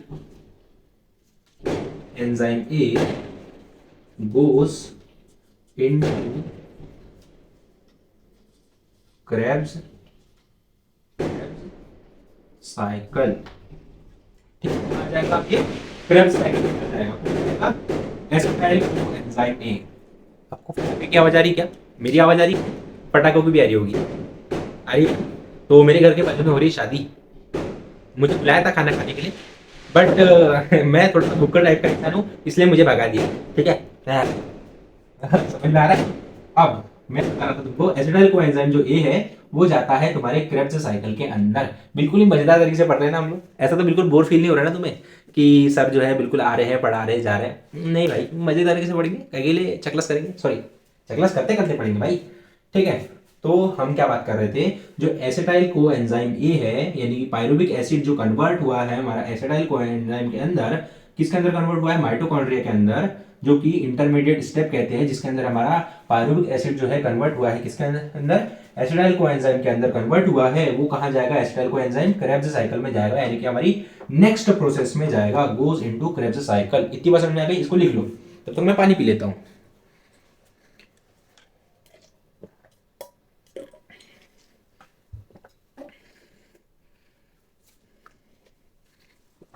आई होप आप सभी ने लिख लिया होगा। पानी भी पी लिया भाई, तुम भी पानी नहीं पी लिया करो। जब मैं तुम्हें बैग गैप क्या देता हूँ, लिखने का टाइम देता हूँ ना, तो साथ में अपने साथ में एक बॉटल लेके बैठ जा करो, जिससे कि अगर तुम्हें प्यास लगे तो तुम्हें बार बार उठना ना पड़े या फिर नीचे या फिर ऊपर जाना ना पड़े। अब हम पढ़ते हैं हमारी नेक्स्ट प्रोसेस जिसको हम कहते हैं क्रेब्स साइकिल। अभी तक हम क्या पढ़ चुके हैं? ग्लाइकोलाइसिस पढ़ चुके हैं और पढ़ चुके हैं इंटरमीडिएट स्टेप। अब हम पढ़ने जा रहे हैं क्रेब्स साइकिल को। कड़क माल है। किसको पढ़ने जाएंगे बच्चों? क्रेब्स साइकिल को। अब हम पढ़ रहे हैं क्रेब्स साइकिल को। ठीक है, अब ये जो क्रेब्स साइकिल है उसमें क्या होता है, ध्यान से सुनना। क्रेब्स साइकिल में क्या होता है? एसिटाइल को एंजाइम जो है वो क्या होता है? कन्वर्ट हो जाता है, कन्वर्ट हो जाता है, या फिर बोल सकते हो एसिटाइल को एंजाइम जो है वो बनाता है सिट्रिक एसिड को। यहां पर मैं लिखता हूं क्रेब्स साइकिल में क्या होता है? Acetyl co enzyme A makes citric acid. क्या करता है? एसिटाइल कोएंजाइम जो है ए, एसिटाइल कोएंजाइम ए जो है क्रेब्स साइकिल में क्या करता है? सिट्रिक एसिड को बनाता है। ठीक है, और ये जो क्रेब्स साइकिल है वो डिस्कवर की थी, discovered by sir Hans Kreb. इसलिए हम क्रेब्स साइकिल को क्या कहते हैं? क्या कहते हैं भाई? हांस क्रेब ने डिस्कवर किया था, इसलिए उसके सरनेम के ऊपर से रख दिया हमने क्रेब्स साइकिल नाम। ठीक है, ऐसे क्या होता है क्रेब्स साइकिल में? एसिटाइल कोएंजाइम क्या बनाता है? सिट्रिक एसिड बनाता है। ठीक है, ये कहां होती है? ऑकर होती है हमारे, ऑकर इन, कहां होती है बच्चों? माइटोकॉन्ड्रिया में। ऑकर इन माइटोकॉन्ड्रिया, माइटोकॉन्ड्रिया में परफॉर्म होती है। क्योंकि एसिटाइल कोएंजाइम कहां प्रेजेंट होता है? पायरुविक एसिड कहां कन्वर्ट हुआ था? माइटोकॉन्ड्रिया में। किस में कन्वर्ट हुआ था? एसिटाइल कोएंजाइम में। पहले से ही प्रेजेंट है, तो क्रेब्स साइकिल कहां परफॉर्म होगी? माइटोकॉन्ड्रिया के अंदर। इसलिए मैं कह रहा हूं जो क्रेब्स साइकिल है वो ऑकर होती है माइटोकॉन्ड्रिया के अंदर। इतनी बात समझ में आ गई? अब देखो क्या होता है, अब देखो क्या होता है। तो अब देखो हमारा जो एसिटाइल को ए एंजाइम है, एसिटाइल को ए एंजाइम जो है, एंजाइम जो है वो क्या करता है? मेक सिट्रिक एसिड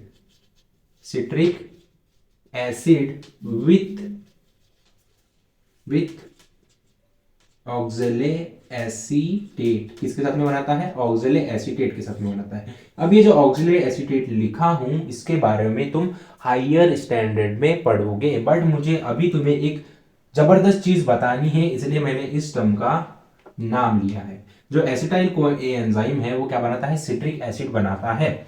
ठीक है, और जो सिट्रिक एसिड का जो स्ट्रक्चर होता है ना, सिट्रिक, यहां पर मैं लिख देता हूं, दूसरी पेन से लिखते हैं। देखो जो सिट्रिक एसिड है, सिट्रिक एसिड जो है उसका जो स्ट्रक्चर होता है वो कुछ इस तरीके से दिखता है। किस तरीके से दिखता है, CH2COOH, फिर आ जाता है यहाँ पर CCOOH, फिर से आ जाता है यहाँ पे CH2COOH, और यहां पर आ जाता है फाइनली CH3। ये होता है आपके सिट्रिक एसिड का स्ट्रक्चर। ठीक है, तो ये जो COOH है वो होता है कार्बोक्सिलिक एसिड। क्या होता है, क्या होता है बच्चों, ये जो COOH है वो क्या है, कार्बोक्सिलिक एसिड है। ठीक है, अब ये कितने हैं कार्बोक्सिलिक एसिड, किसमें, साइट्रिक एसिड में कितने हैं बच्चों, 3 हैं। कितने हैं, 3 carboxylic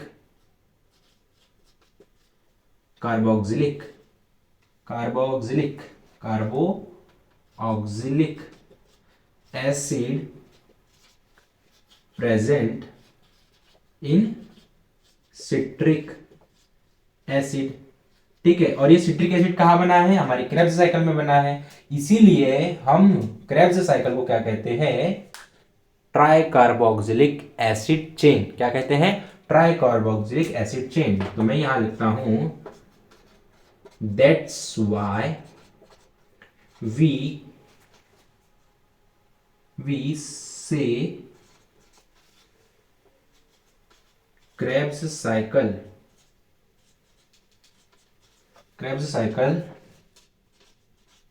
known as try-carboxylic acid chain. जो क्रेब्स साइकिल है वो क्या है, try carboxylic acid chain reaction है, या फिर कह सकते हो ट्राई कार्बोक्सिलिक एसिड साइकिल है। इतनी बात समझ में आ गई कि हम क्रेब्स साइकिल को क्या दूसरा नाम देते हैं, ट्राई कार्बोक्सिलिक एसिड चेन नाम देते हैं। और इसको अगर मैं शॉर्ट फॉर्म में लिखूं तो मैं लिखता हूं TCA। क्या लिखता हूं, TCA, यानी कि ट्राई कार्बोक्सिलिक एसिड। ठीक है, इतनी बात समझ में आ गई कि हम जो कार्बोक्सिलिक क्रेब्स साइकिल है उसको दूसरे नाम से भी जानते हैं, उसको हम बोलते हैं ट्राई कार्बोक्सिलिक एसिड चेन, क्योंकि क्रेब्स साइकिल में बनता है हमारा सिट्रिक एसिड, और सिट्रिक एसिड के स्ट्रक्चर में हमें मिलते हैं 3 कार्बोक्सिलिक एसिड, 3 को हम बोलते हैं ट्राई और कार्बोक्सिलिक एसिड। तो ट्राई यानी कि 3 कार्बोक्सिलिक एसिड मिलकर हमारा एक दूसरा नाम बन जाता है क्रेब्स साइकिल का, जिसको हम बोलते हैं try carboxylic acid chain reaction या फिर एसिड चेन साइकिल। इतनी बात समझ में आ गई। ओके, अब आप क्लियर हो गया होगा कि क्रेब्स साइकिल को हम दूसरा नाम भी देते हैं, वो होता है ट्राई कार्बोक्सिलिक एसिड चेन। इतनी बात समझ में आ गई। अब जब एसिटाइल को एंजाइम क्या बनाता है, सिट्रिक एसिड बनाता है, तब क्या होता है, सम प्रोडक्ट्स वर फॉर्म। जैसे कि मैंने तुम्हें पहले ही बताया था कि जब भी कोई चीज बनेगी, कोई चीज ब्रेक डाउन होगी या फिर कोई चीज किसी चीज में कन्वर्ट होगी, तब हमें क्या मिलेगा, कुछ ना कुछ प्रोडक्ट मिलेगा। क्या मिलेगा बच्चों, प्रोडक्ट मिलेगा। तो यहां पर मिलता है हमें, क्या मिलता है, NaDH2, राइट, NaDH2 मिलता है, FADH2 मिलता है, फिर मिलता है हमें CO2 और मिलता है हमें H2O। ये हमें 4 तरीके के प्रोडक्ट्स मिलते हैं, जो कि CO2 और H2O होता है बाय प्रोडक्ट यानी कि वेस्ट प्रोडक्ट, और NaDH2 और FADH2 होता है हमारा क्या, प्राइमरी प्रोडक्ट।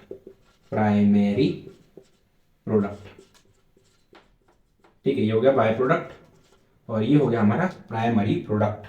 ठीक है, अब मैं आपसे पूछता हूं कि जो हमारी क्रेब्स साइकिल है उसमें कितनी हमें एटीपी मिली।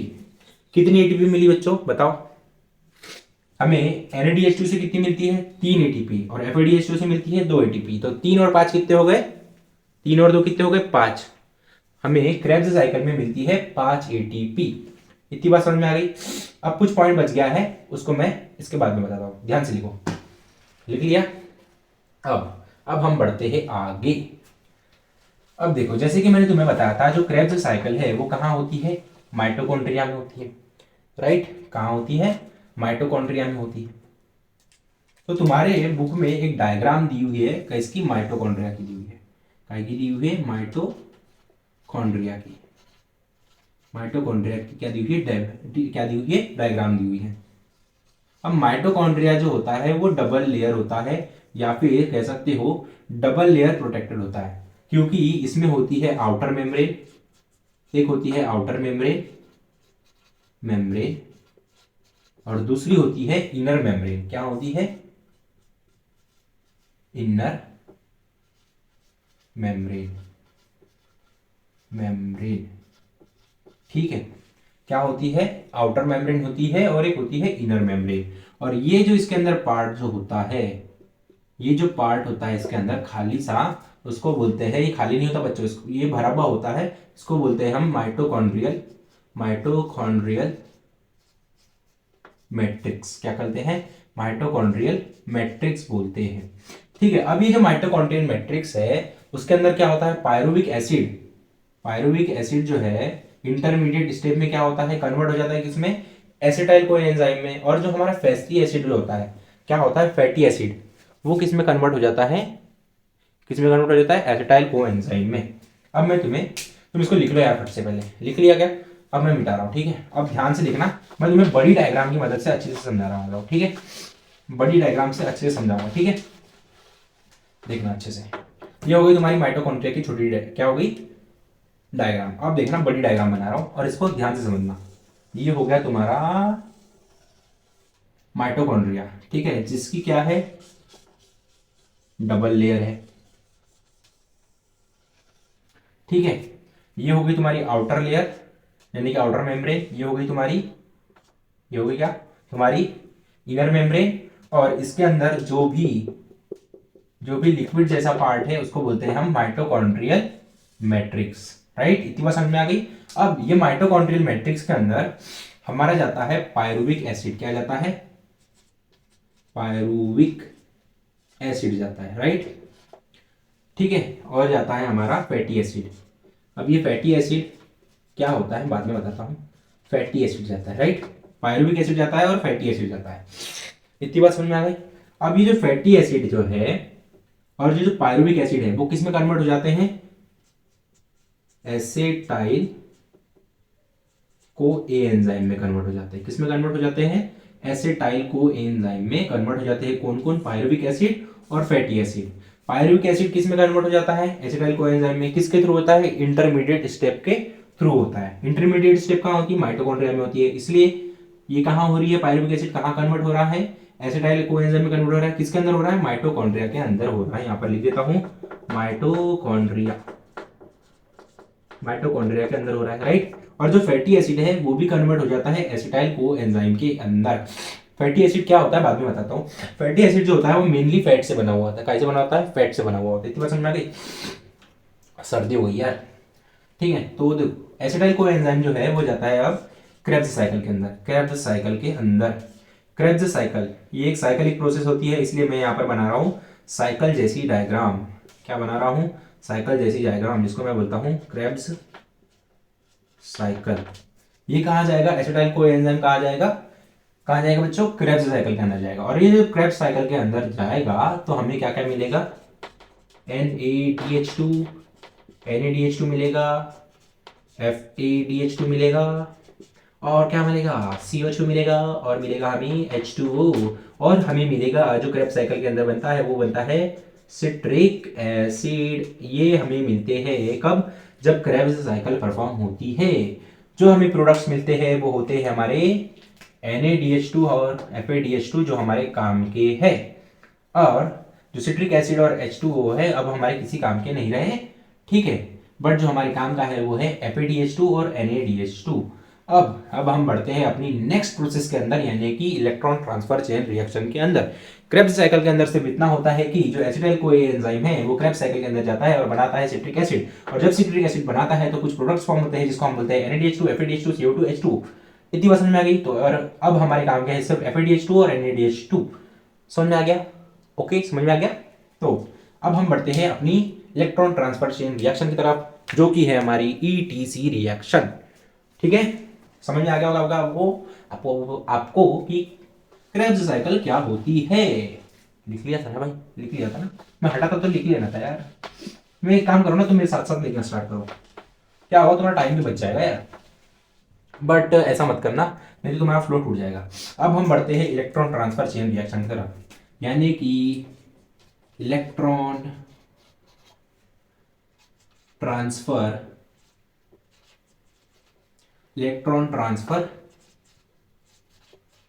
Chain reaction. ठीक है, जिसको मैं शॉर्ट फॉर्म में लिख रहा था इतने देर से, वो क्या लिख रहा था बच्चों में, ईटीसी रिएक्शन। ये इसको शॉर्ट फॉर्म में लिखने का तरीका है। रिएक्शन को हम इससे लिख सकते हैं आरएक्सएन से, और ई का मतलब इलेक्ट्रॉन, टी का मतलब ट्रांसफर, और सी का मतलब chain, electron transfer chain reaction. इतनी बात समझ में आ गई। इतने देर से मैं जो ईटीसी लिख रहा था ना, ईटीसी आरएक्सएन, वो ये था। अब हम पढ़ने जा रहे हैं इलेक्ट्रॉन ट्रांसफर चेन रिएक्शन। अब इसमें क्या होता है, इसमें क्या होता है, जितनी भी इनडायरेक्ट एनर्जी है वो कन्वर्ट हो जाती है, कन्वर्ट इनटू डायरेक्ट एनर्जी। यानी कि glycolysis Krebs cycle intermediate step में जितने भी हमको NADH2 FADH2 मिले, अब वो किस में कन्वर्ट हो जाएंगे, ATP के अंदर। और ये इलेक्ट्रॉन ट्रांसफर चेन जो रिएक्शन है वो ऑकर होती है हमारे माइटोकॉन्ड्रिया के अंदर। इसलिए हमने जब पढ़ा था कि माइटोकॉन्ड्रिया जो है वो हमें in the form of ATP energy देता है, राइट। तो वो कैसे दे रहा था, जितने भी NADH2 FADH2 या फिर ATP है, वो किसमें, जो इनडायरेक्ट एनर्जी थी हमारी NADH2 और FADH2, वो कन्वर्ट हो रहे थे डायरेक्ट एनर्जी के अंदर, यानी कि ATP के अंदर। इसलिए जो हमारा माइटोकॉन्ड्रिया था वो हमें एनर्जी दे रहा था in the form of ATP। तो इनडायरेक्ट एनर्जी कौन सी हो गई हमारी, NADH2 और FADH2, और डायरेक्ट एनर्जी कौन सी हो गई, ATP। ठीक है, तो देखो इसमें कन्वर्ट कैसे होता है, इसमें कन्वर्जन कैसे होता है। NADH2 जो है वो हमें देता है कितने ATP के मॉलिक्यूल्स, 3 ATP के मॉलिक्यूल्स, और FADH2 जो है वो हमें देता है 2 ATP के मॉलिक्यूल्स। इस तरीके से क्या होता है, इलेक्ट्रॉन ट्रांसफर चेन रिएक्शन में कन्वर्जन होता है। और ये कहां प्रोसेस ऑकर होती है, this process takes place in mitochondria. कहां होती है, माइटोकॉन्ड्रिया में टेक प्लेस, यानी कि ऑकर करती है। ये प्रोसेस जहां होती है वो कहां होती है, माइटोकॉन्ड्रिया में होती है। अब देखना, अब क्या होता है, ध्यान से सुनना। हम क्या बोलते हैं, जब क्या होती है, इंटरमीडिएट स्टेप होती है, यानी कि क्या होती है, इलेक्ट्रॉन ट्रांसफर चेन रिएक्शन होती है, तब हमें किसकी जरूरत पड़ती है, ऑक्सीजन की जरूरत पड़ती है, राइट। किसके लिए, एनर्जी बनाने के लिए। किसकी जरूरत पड़ती है, एनर्जी बनाने के लिए हमें ऑक्सीजन की जरूरत पड़ती है। हमने देखा था क्रेब्स साइकिल में भी हमें किसकी जरूरत पड़ रही थी, एनर्जी बनाने के लिए जरूरत पड़ रही थी, यानी कि एनर्जी बनाने के लिए हमें किसकी जरूरत पड़ रही थी, ऑक्सीजन बनाने के लिए। और इन इलेक्ट्रॉन ट्रांसफर चेन रिएक्शन में भी हमें किसकी जरूरत है, ऑक्सीजन की जरूरत है। यानी कि मैंने लिखा था कि जो इलेक्ट्रॉन ट्रांसफर चेन रिएक्शन है उसको अगर परफॉर्म होना है, यानी कि डायरेक्ट इनडायरेक्ट एनर्जी से डायरेक्ट एनर्जी में कन्वर्ट करना है, हमें इनडायरेक्ट एनर्जी को डायरेक्ट एनर्जी में कन्वर्ट करना है, तो हमें किसकी जरूरत पड़ेगी, ऑक्सीजन की जरूरत पड़ेगी। तो देखो यहां पर मैं लिखता हूं, to convert indirect energy into direct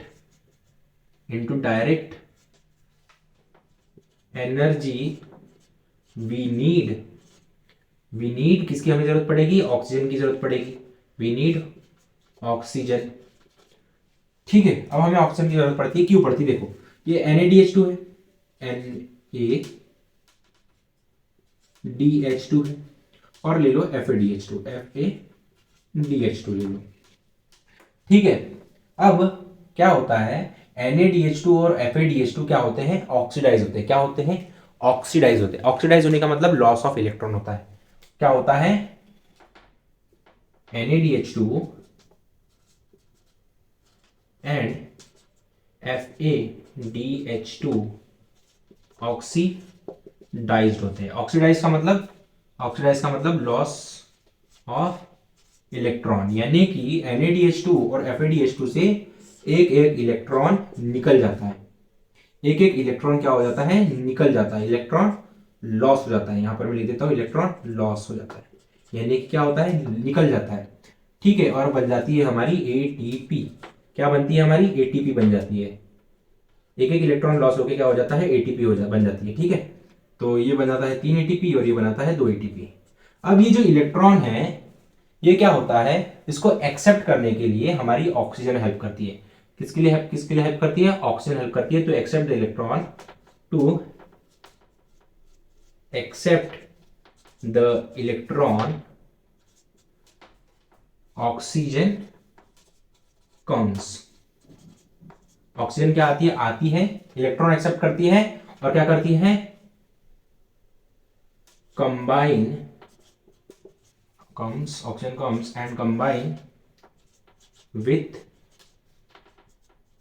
hydrogen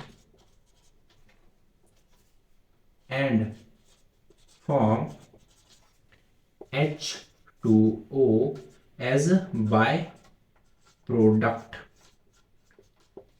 अब देखना ऑक्सीजन क्या रोल प्ले करता है हमारे इलेक्ट्रॉन ट्रांसफर चेन रिएक्शन में और किसमें बच्चों, क्रेब्स साइकिल में। ऑक्सीजन का सिर्फ इतना काम होता है, वो आएगा क्या करेगा, ऑक्सीजन को एक्सेप्ट कर, यानी कि जो इलेक्ट्रॉन निकला है NaDH2 और FeDH2 से, उसको क्या करेगा, उस इलेक्ट्रॉन को क्या करेगा, एक्सेप्ट करेगा। ठीक है, और हाइड्रोजन के साथ में कंबाइन करेगा और एक वाटर का मॉलिक्यूल बनाएगा। अब ये जो देखो, ऑक्सीजन क्या करता है, इलेक्ट्रॉन को एक्सेप्ट करता है। ऑक्सीजन जो है वो इलेक्ट्रॉन को एक्सेप्ट करता है, इलेक्ट्रॉन एक्सेप्ट करता है और वो O- हो जाता है। ठीक है, जो हाइड्रोजन है, हाइड्रोजन जो है वो पहले से ही क्या होता है, पॉजिटिव होता है, तो वो H+ दिखता है। अब ये H+ और O निगेटिव मिलके क्या बनाते हैं, H2O, जिसको हम क्या कहते हैं, वाटर। ठीक है, इतनी बात समझ में आ गई। तो ये जो प्रोसेस है इलेक्ट्रॉन ट्रांसफर चेन रिएक्शन, इसमें जो बाय प्रोडक्ट फॉर्म होता है वो होता है हमारा H2O और हमें क्या मिलती है, ATP मिलती है। इतनी बात समझ में आ गई कि क्या बोला मैंने, जब हम NaDH2 यानी कि इनडायरेक्ट एनर्जी को डायरेक्ट एनर्जी में कन्वर्ट करते हैं तो NaDH2 और FeDH2 से एक एक इलेक्ट्रॉन क्या होता है, निकलता है। ठीक है, और उस इलेक्ट्रॉन को एक्सेप्ट करने के लिए हमारा हीरो आ जाता है, वो होता है ऑक्सीजन। और ऑक्सीजन क्या करता है, वो उस इलेक्ट्रॉन को एक्सेप्ट करके हाइड्रोजन के साथ में बॉन्ड बना के वाटर मॉलिक्यूल बनाता है और वो वाटर मॉलिक्यूल हमारे बॉडी से निकल जाता है, यानी कि हमारे बॉडी के अंदर जितना भी निगेटिव चार्ज बना हुआ है एनर्जी प्रोडक्शन के दौरान, वो सब हमारे सुसु से निकल जाता है। इतनी बात समझ में आ गई बच्चों। तो ये थी आपकी एनर्जी प्रोडक्शन की पूरी प्रोसेस। आई होप आपको समझ में आया होगा। क्या सबसे पहले ग्लाइकोलाइसिस में क्या हुआ, ग्लूकोज जो था वो पायरुविक एसिड में टूटा। ठीक है, फिर हमको कुछ बाय प्रोडक्ट्स मिले जैसे कि NaDH2, ATP और क्या मिला, CO2 मिला।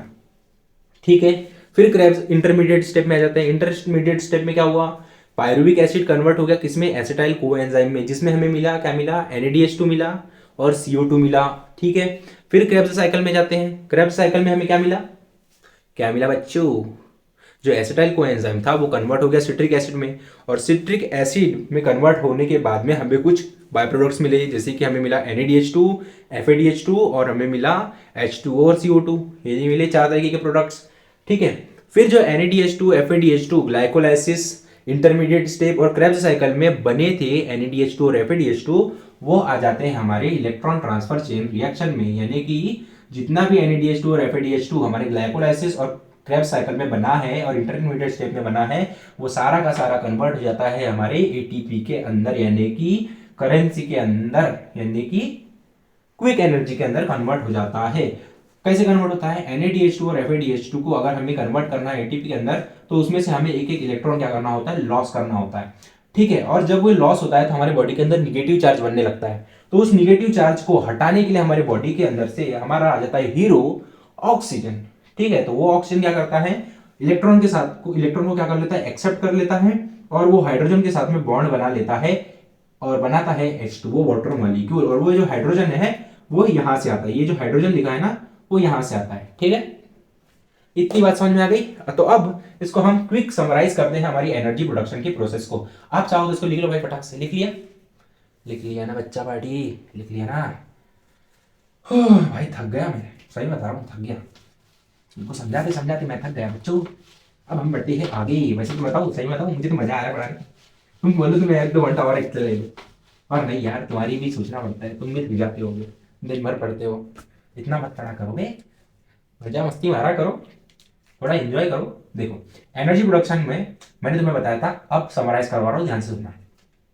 एनर्जी प्रोडक्शन हम पढ़ रहे थे एरोबिक रेस्पायरेशन। एरोबिक क्या पढ़ रहे थे, रेस्पायरेशन पढ़ रहे थे, रेस्पायरेशन पढ़ रहे थे। ठीक है, एरोबिक रेस्पायरेशन पढ़ रहे थे। ठीक है, सबसे पहले क्या हुआ, ग्लाइकोलाइसिस हुआ। ग्लाइकोलाइसिस हुआ कहाँ हुआ, साइटोप्लाज्म में हुआ, साइटोप्लाज्म में हुआ। साइटोप्लाज्म में क्या हुआ, ग्लूकोज जो था वो ब्रेक हुआ, किसमें ब्रेक हुआ, 2 पायरुविक एसिड में, पायरुविक एसिड में, जिसको मैं पायरुवेट भी बोलता हूं। ठीक है, फिर ये जो पायरुवेट था, पायरुविक एसिड जो था वो कन्वर्ट हो गया एसेटाइल कोएंजाइम ए में। ये किस में हुआ, ये किस में हुआ, इंटरमीडिएट स्टेप में हुआ, इंटरमीडिएट स्टेप में हुआ, राइट, इंटरमीडिएट स्टेप में हुआ। फिर ये जो एसिटाइल कोएंजाइम था वो कन्वर्ट हो गया किसमें, सिट्रिक एसिड में। सिट्रिक एसिड में कन्वर्ट हुआ, किसमें हुआ, क्रेब्स साइकिल में हुआ, राइट। इतनी बात समझ में आ गई कि जो हमारा ग्लूकोज था वो ब्रेक हुआ किसमें, ग्लाइकोलाइसिस में हुआ। ठीक है, फिर ये जो पायरुविक एसिड था, जो ग्लूकोज जिसमें ब्रेक हुआ था, किसमें ब्रेक हुआ था, पायरुविक एसिड में। फिर ये पायरुविक एसिड एसिटाइल कोएंजाइम में कन्वर्ट हो गया, किसमें किसमें, इंटरमीडिएट स्टेप में। फिर ये जो एसिटाइल कोएंजाइम था उसने क्या बनाया, सिट्रिक एसिड बनाया, किसमें, क्रेब्स साइकिल में। अब ये जो प्रोसेस हुई, यानी कि ग्लाइकोलाइसिस, ग्लूकोज से क्या बना, पायरुविक एसिड जब बना तो हमें क्या मिला, क्या मिला बच्चों, पहला तो हमें मिला एटीपी के मॉलिक्यूल, दो एटीपी मिली, 2 NADH2 मिले, NADH2 मिले, और क्या मिला, क्या मिला, 2 H2O के मॉलिक्यूल्स मिले, पानी मिला। ठीक है, फिर जब पायरुविक एसिड से एसिटाइल कोएंजाइम कन्वर्ट हो रहा था, यानी कि पायरुविक एसिड जब एसिटाइल कोएंजाइम में कन्वर्ट हो रहा था, तब हमें क्या मिला, NADH2 मिला, एक NADH2 मिला और एक हमें मिला CO2। ठीक है, फिर जब एसिटाइल कोएंजाइम सिट्रिक एसिड में कन्वर्ट हो रहा था, किसमें, क्रेब्स साइकिल में, तब हमें क्या मिला, एक NADH2, एक NADH2, एक FADH2, एक CO2 और एक मिला हमें H2O। इतनी बात समझ में आ गई। अब क्या हुआ, जब हम ETC electron transfer chain reaction, ETC reaction में क्या हुआ, जितनी भी NADH2 और FADH2 यानी FADH2 और NADH2 जितनी भी इनडायरेक्ट एनर्जी थी, NADH2 FADH2 जितनी भी थी, वो क्या हो गई, कन्वर्ट हो गई किसमें, ATP में। तो देखो indirect energy convert into direct energy, direct energy में कन्वर्ट हो गई। अब यहां पर मुझे ध्यान से बताना कि कितनी इनडायरेक्ट एनर्जी प्रेजेंट है हमारे पास में, ये हो गई 2, ये हो गई 1 और ये हो गई 2। तो देखो कितने हमारे पास NADH2 कितने हैं, NADH2 के मॉलिक्यूल कितने प्रेजेंट है हमारे पास में, ये हो गया 2 3 4, 4 NADH2 के मॉलिक्यूल प्रेजेंट है। और FADH2 का, FADH2 का कितना मॉलिक्यूल प्रेजेंट है, एक मॉलिक्यूल प्रेजेंट है। और अगर मैं इनको क्या करूं, ATP में कन्वर्ट करूं, इनको मैं डायरेक्ट एनर्जी में कन्वर्ट करूं, तो मुझे कितनी ATP मिलेगी, ये हो गई 4 और हमें देती है एक NADH2 देता है कितना, 3। 3 एटीपी के मॉलिक्यूल देता है तो कितना मिलेगी, 3 एटीपी, ठीक है। और FADH2 देता है 2 × 1 एटीपी, ठीक है। तो कितनी मिली हमें एटीपी यहाँ पर, ये हो गए 3 12 3 4 12 एटीपी मिली, और 2 एटीपी मिली। किसमें किसमें मिली, इलेक्ट्रॉन ट्रांसफर चेन रिएक्शन में हमें मिली 2 2 14 एटीपी मिली, ठीक है। 14 एटीपी मिली किसके अंदर, इलेक्ट्रॉन ट्रांसफर चेन रिएक्शन के अंदर हमें टोटल 14 एटीपी मिली। अब देखो, अगर मैं तुमसे पूछूं एंटायर यानी कि पूरी की पूरी एनर्जी प्रोडक्शन की प्रोसेस में, यानी कि पूरे के पूरे एरोबिक रेस्पायरेशन में कितनी एटीपी फॉर्म हुई, तो तुम कैसे बताओगे। इलेक्ट्रॉन ट्रांसफर चेन रिएक्शन में मिली हमें 14 एटीपी, फिर ठीक है 14 15 16, ठीक है 16 मिली, और कुछ मिल गया क्या, और कुछ बच गया क्या भाई, और कुछ बच गया क्या, और कुछ बच गया क्या, नहीं नहीं नहीं बराबर। तो 15 16 17 17 एटीपी मिली, नहीं 16 एटीपी मिली, किसमें, एरोबिक रेस्पिरेशन में हमें मिली 16 एटीपी के मॉलिक्यूल टोटल। समझ में आ गया कि एरोबिक रेस्पिरेशन में हमें कितनी टोटल एटीपी मिली, 16 एटीपी के मॉलिक्यूल्स मिले। अब आया ना बच्चा फील कि इस डायग्राम से तुम्हें मैं पक्का बता रहा हूँ, इस फ्लो चार्ट से तुम्हें पक्का बता रहा हूँ कि जितनी भी एनर्जी प्रोडक्शन की प्रोसेस थी एरोबिक रेस्पिरेशन में, वो अच्छे से समझ में आ गई होगी, और ये भी समझ में आ गया होगा कि किस प्रोसेस के अंदर क्या फॉर्म हो रहा है, ठीक है, और कितनी एटीपी मिल रही है, कितना बाय प्रोडक्ट फॉर्म हो रहा है। अब हम बढ़ते हैं एनएरोबिक रेस्पिरेशन के ऊपर, बहुत छोटा सा टॉपिक है, उसको कंप्लीट करेंगे और इस लेक्चर को कंप्लीट करेंगे, ठीक है।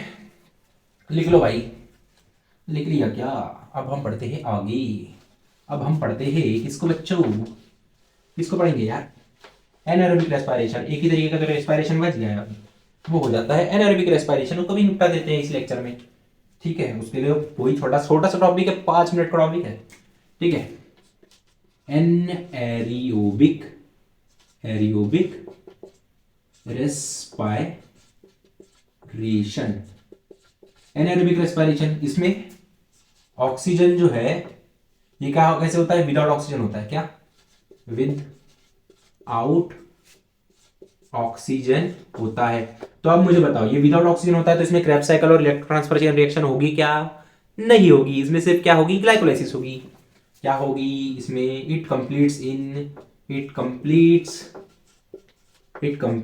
इन वन स्टेप, जिसको हम कहते हैं ग्लाइकोलाइसिस,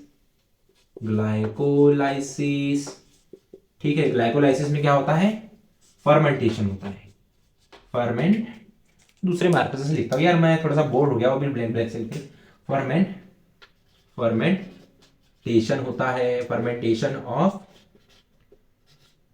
पायरुविक एसिड का फर्मेंटेशन होता है यहां पर, किसमें, ग्लाइकोलाइसिस प्रोसेस में, और एनर्जी बनती है। इतनी बात समझ में आ गई है, ठीक है। तो अब देखो, अब एनारोबिक रेस्पिरेशन में ग्लाइकोलाइसिस में क्या होता है, ग्लाइकोलाइसिस तो अपना काम करता ही है, क्या होता है, ग्लूकोज जो है वो ब्रेक होता है, किसमें, break down into pyruvic acid में क्या होता है, ब्रेक डाउन हो जाता है, कौन, ग्लूकोज, राइट। पायरुविक एसिड में कौन कन्वर्ट होता है, ग्लूकोज, ठीक है। फिर ये जब पायरुविक एसिड बनता है तब क्या होता है, फर्मेंटेशन ऑफ पायरुविक एसिड का क्या होता है, फर्मेंटेशन होता है, और कुछ नए नए प्रोडक्ट्स बनते हैं, ठीक है। तो ये जो ग्लाइकोलाइसिस प्रोसेस है वो हर ऑर्गेनिज्म के अंदर क्या करती है, ग्लूकोज को ब्रेक डाउन करती है पायरुविक एसिड के अंदर। बट जब हम फर्मेंटेशन करते हैं पायरुविक एसिड का, तो हर ऑर्गेनिज्म के अंदर अलग अलग बाय प्रोडक्ट्स फॉर्म होते हैं। इतनी बात समझ में आ गई, क्या समझ में आया तुम्हें, कि जब हम क्या करते हैं, ग्लाइकोलाइसिस को ग्लूकोज को ब्रेक डाउन करते हैं पायरुविक एसिड में, तब क्या होता है, जब एनारोबिक रेस्पिरेशन में क्या होता है, पायरुविक एसिड का फर्मेंटेशन होता है, और कुछ अलग अलग प्रोडक्ट्स फॉर्म होते हैं अलग अलग ऑर्गेनिज्म के अंदर। तो देखो, जैसे कि मैं ले लेता हूं एग्जांपल यीस्ट का, यीस्ट का, यीस्ट क्या है, एक सिंगल सेल ऑर्गेनिज्म है, ठीक है, यीस्ट का, ठीक है। तो इसमें क्या होता है, इसके अंदर क्या होता है, ग्लूकोज जो है वो किस में ब्रेक हो जाता है, किस में ब्रेक हो जाता है बच्चों, पायरुविक में, पायरुविक। एक सेकंड थोड़ा सा नीचे से लेते हैं, थोड़ा नीचे से लिखता हूं तो अच्छे से समझ में आ जाएगा, ठीक है, एक सेकंड है। देखो सबसे पहले क्या होता है, यीस्ट जो है, यीस्ट जो है उसके अंदर क्या होता है, ग्लूकोज जो है, ग्लूकोज जो है वो ब्रेक हो जाता है किसके अंदर, ब्रेक होता है पायरुविक एसिड के अंदर, पायरुविक एसिड के अंदर, ठीक है। और ये पायरुविक एसिड क्या होता है, फर्मेंट हो जाता है, फर्मेंटेड हो जाता है, फर्मेंटेड होके क्या बनाता है, ये अल्कोहल बनाता है, एल्कोहल बनाता है किसके अंदर, अगर यीस्ट के अंदर एनाएरोबिक रेस्पिरेशन होगा तो क्या होगा, उसके अंदर का ग्लूकोज ब्रेक डाउन होके क्या बनाएगा, पायरुविक एसिड बनाएगा, और ये पायरुविक एसिड क्या होगा, फर्मेंट होगा, फर्दर फर्मेंट होगा और बनाएगा एल्कोहल। एल्कोहल मतलब दारू होता है, जो आप सोमरस बोलते हो ना, वो होता है, ठीक है।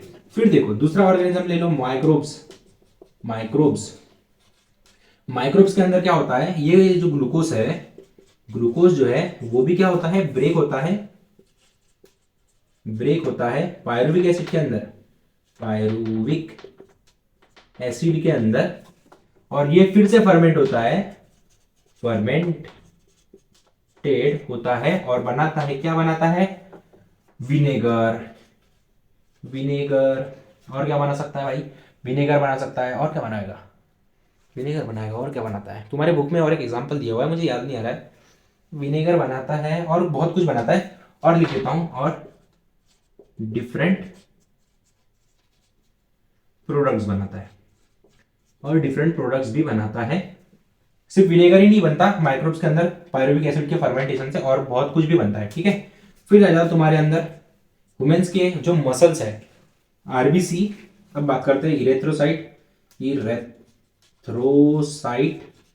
यानी कि इरेथ्रोसाइट का मतलब आरबीसी, जो तुम्हारे अंदर रेड ब्लड सेल्स है, और मसल्स है, मसल्स है, उनके अंदर क्या होता है, जब एनाएरोबिक रेस्पिरेशन होता है। अब ये एनाएरोबिक रेस्पिरेशन तुम्हारी मसल्स के अंदर या फिर तुम्हारे आरबीसी के अंदर कब होता है, ध्यान सुनना, जब तुम क्या करते हो, बहुत ज्यादा हैवी वर्कआउट करते हो या फिर एकदम तेजी से दौड़ते हो, शक्तिमान के जैसे, ऐसे ऐसे दौड़ते हो, ठीक है। जब तुम रनिंग करते हो तब क्या होता है, तुम एकदम स्पीडली सांस लेते हो, क्यों लेते हो, एनर्जी प्रोड्यूस करने के लिए, बट तुम्हारे बॉडी के अंदर एनर्जी प्रोडक्शन उतने फास्टली नहीं हो पाता है। तब क्या होता है, तुम्हारी बॉडी चली जाती है इमरजेंसी मोड में, और इमरजेंसी मोड में क्या करती है तुम्हारी बॉडी, क्या करती है, एनाएरोबिक रेस्पिरेशन करना स्टार्ट कर देती है, क्योंकि उसको सफिशिएंट अमाउंट ऑफ ऑक्सीजन नहीं मिल रहा है, किसके लिए, एनर्जी प्रोडक्शन के लिए। तब क्या करती है तुम्हारी बॉडी, एनाएरोबिक रेस्पिरेशन करती है, तो वो होता है तुम्हारे मसल्स के अंदर और आरबीसी के अंदर, यानी कि रेड ब्लड सेल्स के अंदर। तब क्या होता है, जो तुम्हारा ग्लूकोज जो है, ग्लूकोज जो तुम्हारी बॉडी में प्रेजेंट है, वो ब्रेक होता है किसके अंदर, ब्रेक होता है पायरुविक एसिड के अंदर, पायरुविक एसिड के अंदर, ठीक है। और फिर क्या होता है, ये फर्मेंट होके, फर्मेंटेड होता है और बनाता है लैक्टिक एसिड, क्या बनाता है, लैक्टिक एसिड, जो कि तुम्हारे अंदर दर्द देने का काम करता है। तभी तुमने नोटिस किया है, जब तुम क्या करते हो, बहुत ज्यादा दौड़ लेते हो, जब तुम क्या कर लेते हो, बहुत ज्यादा दौड़ लेते हो, तब क्या होता है तुम्हारे अंदर, क्या होता है, क्या होता है भाई, एनाएरोबिक रेस्पिरेशन होता है, और तुम्हारे मसल्स के अंदर लैक्टिक एसिड बनता है, ठीक है। और उसी लैक्टिक एसिड के अंदर कारण क्या होता है, तुम्हारी मसल्स जो है बहुत ज्यादा पेन करना स्टार्ट करती है, बहुत ज्यादा दर्द देना स्टार्ट होती है। इसलिए जब तुम एक ही दिन में 1000 सीढ़ी 100 सीढ़ी चढ़ लेते हो, जब तुम एक ही दिन में 100 स्टेप्स या फिर बहुत सारी सीढ़ियां चढ़ लेते हो, तब तुम्हारी टांगे बहुत दर्द देना स्टार्ट होती है। वो क्यों होती है, क्योंकि तुम्हारे मसल्स के अंदर क्या होता है, एनाएरोबिक रेस्पिरेशन हुआ होता है, और उसके कारण क्या होता है, पायरुविक एसिड जो है वो फर्मेंट होकर लैक्टिक एसिड बन जाता है, जो कि तुम्हें दर्द देने का काम करता है, समझा। इसलिए जिम वाले क्या बोलते हैं, कभी ब्रेकअप से ज्यादा दर्द देने वाली कोई चीज है तो वो है लेग डे। लेग डे में वो क्या करते हैं, बहुत ज्यादा लेग्स की एक्सरसाइज करते हैं, एक ही दिन में बहुत ज्यादा 100 किलो अपने ऊपर वजन लेके 50 स्क्वाट मार लेते हैं, और उससे क्या होता है, उनके मसल्स के अंदर एनाएरोबिक रेस्पिरेशन होता है और लैक्टिक एसिड बनता है। लैक्टिक एसिड के कारण उनके पाँव में भयंकर दर्द होता है, इसलिए वो 2 दिन कहीं चल नहीं सकते, कहीं बैठ नहीं सकते, कहीं उठ नहीं सकते, समझ गए ना। ना कि वो सीढ़ियां भी नहीं चढ़ पाते, इतने उनके पांव दर्द देते हैं। वो किसकी वजह से होते हैं? तुम्हारे लैक्टिक एसिड के कारण होते हैं। तो ये था तुम्हारा एनारोबिक रेस्पिरेशन के अंदर क्या, ग्लाइकोलाइसिस का प्रोसेस। अब तुम बोलोगे सर आपने तो सिर्फ इतना बताया कि यीस्ट के अंदर जब ग्लाइकोलाइसिस होता है तो अल्कोहल बनता है, माइक्रोब्स के अंदर जब ग्लाइकोलाइसिस होता है तो विनेगर बनता है या फिर डिफरेंट प्रोडक्ट्स बनते हैं, और इरिथ्रोसाइट यानी कि आरबीसी और मसल्स के अंदर जब ग्लाइकोलाइसिस होता है तो लैक्टिक एसिड बनता है। आपने तो ये बताया ही नहीं हमें कि यहां पर एनर्जी कब बनी। तो बच्चों एनर्जी कब बनी, ध्यान से देखना, ध्यान से देखना, एनर्जी कब बनी। ग्लाइकोलाइसिस क्या होता है, ग्लूकोज और पायरुविक एसिड में, ग्लूकोज का पायरुविक एसिड में क्या होना, ब्रेक डाउन होना, ये हो गई तुम्हारी ग्लाइकोलाइसिस। क्या हो गई ये तुम्हारी ग्लाइकोलाइसिस। और जब मैंने तुम्हें बताया था जब ग्लूकोज ब्रेक डाउन होता है पायरुविक एसिड में तो कुछ प्रोडक्ट्स बनते हैं, जैसे कि कौन से प्रोडक्ट्स बनेंगे बच्चों, पहले तो मिलेगी तुम्हें 2 एटीपी, ठीक है 2 एटीपी मिलेगी, और तुम्हें क्या मिलेगी, 2 NADH2 मिलेगी, NADH2, 2 NADH2 मिलेंगे, और मिलेगी तुम्हें 2H2O, राइट। तुम्हें 2 NADH2, 2 FADH, सॉरी 2 ATP के मॉलिक्यूल, 2 NADH2 के मॉलिक्यूल और 2H2O के मॉलिक्यूल मिलेंगे, राइट। अब जब एनारोबिक रेस्पिरेशन होता है तब तुम्हारी बॉडी जो है वो सिर्फ इन 2 ATP का यूज करके तुम्हें एनर्जी देने का काम करती है। जब तुम्हारे बॉडी के अंदर सफिशिएंट अमाउंट ऑफ ऑक्सीजन आ जाता है तब क्या होता है, ये जो NADH2 जो है वो चले जाता है इलेक्ट्रॉन ट्रांसफर चेन रिएक्शन में, क्योंकि उसको परफॉर्म होने के लिए चाहिए रहती है ऑक्सीजन। इसीलिए जब ऑक्सीजन आ जाती है तुम्हारी बॉडी के अंदर तब क्या होता है, ये NADH2 क्या हो जाता है, चले जाता है इलेक्ट्रॉन ट्रांसफर चेन रिएक्शन में और बनाता है नई एटीपी। पर जब तुम्हारी बॉडी के अंदर ऑक्सीजन लेवल कम रहता है तब क्या होता है, तुम्हारी बॉडी डायरेक्टली ग्लूकोज को कन्वर्ट करती है पायरुविक एसिड में और बनाती है तुम्हारे लिए 2 ATP के मॉलिक्यूल्स। समझ में आ गया कि यहां पर एटीपी कैसे फॉर्म हुई, यानी कि एनर्जी कैसे फॉर्म हुई एनारोबिक रेस्पिरेशन में। आई होप आपको समझ में आ गया होगा। समझ में आ गया ना बच्चों। अब तुम्हारे बुक के अंदर एक डायग्राम बची हुई है जिसको मैं समझा देता हूं अच्छी तरीके से, ध्यान से समझना। उस डायग्राम को छोटी सी है, उसको समझाने के लिए सिर्फ और सिर्फ मुझे लगेगा 1 मिनट, और आपको इसको लिखने का लगेगा सिर्फ और सिर्फ 2 मिनट। तो 2 मिनट लगा के इसको फटाक से लिख लीजिए, तब तक मैं पानी पी के आ जाता हूं।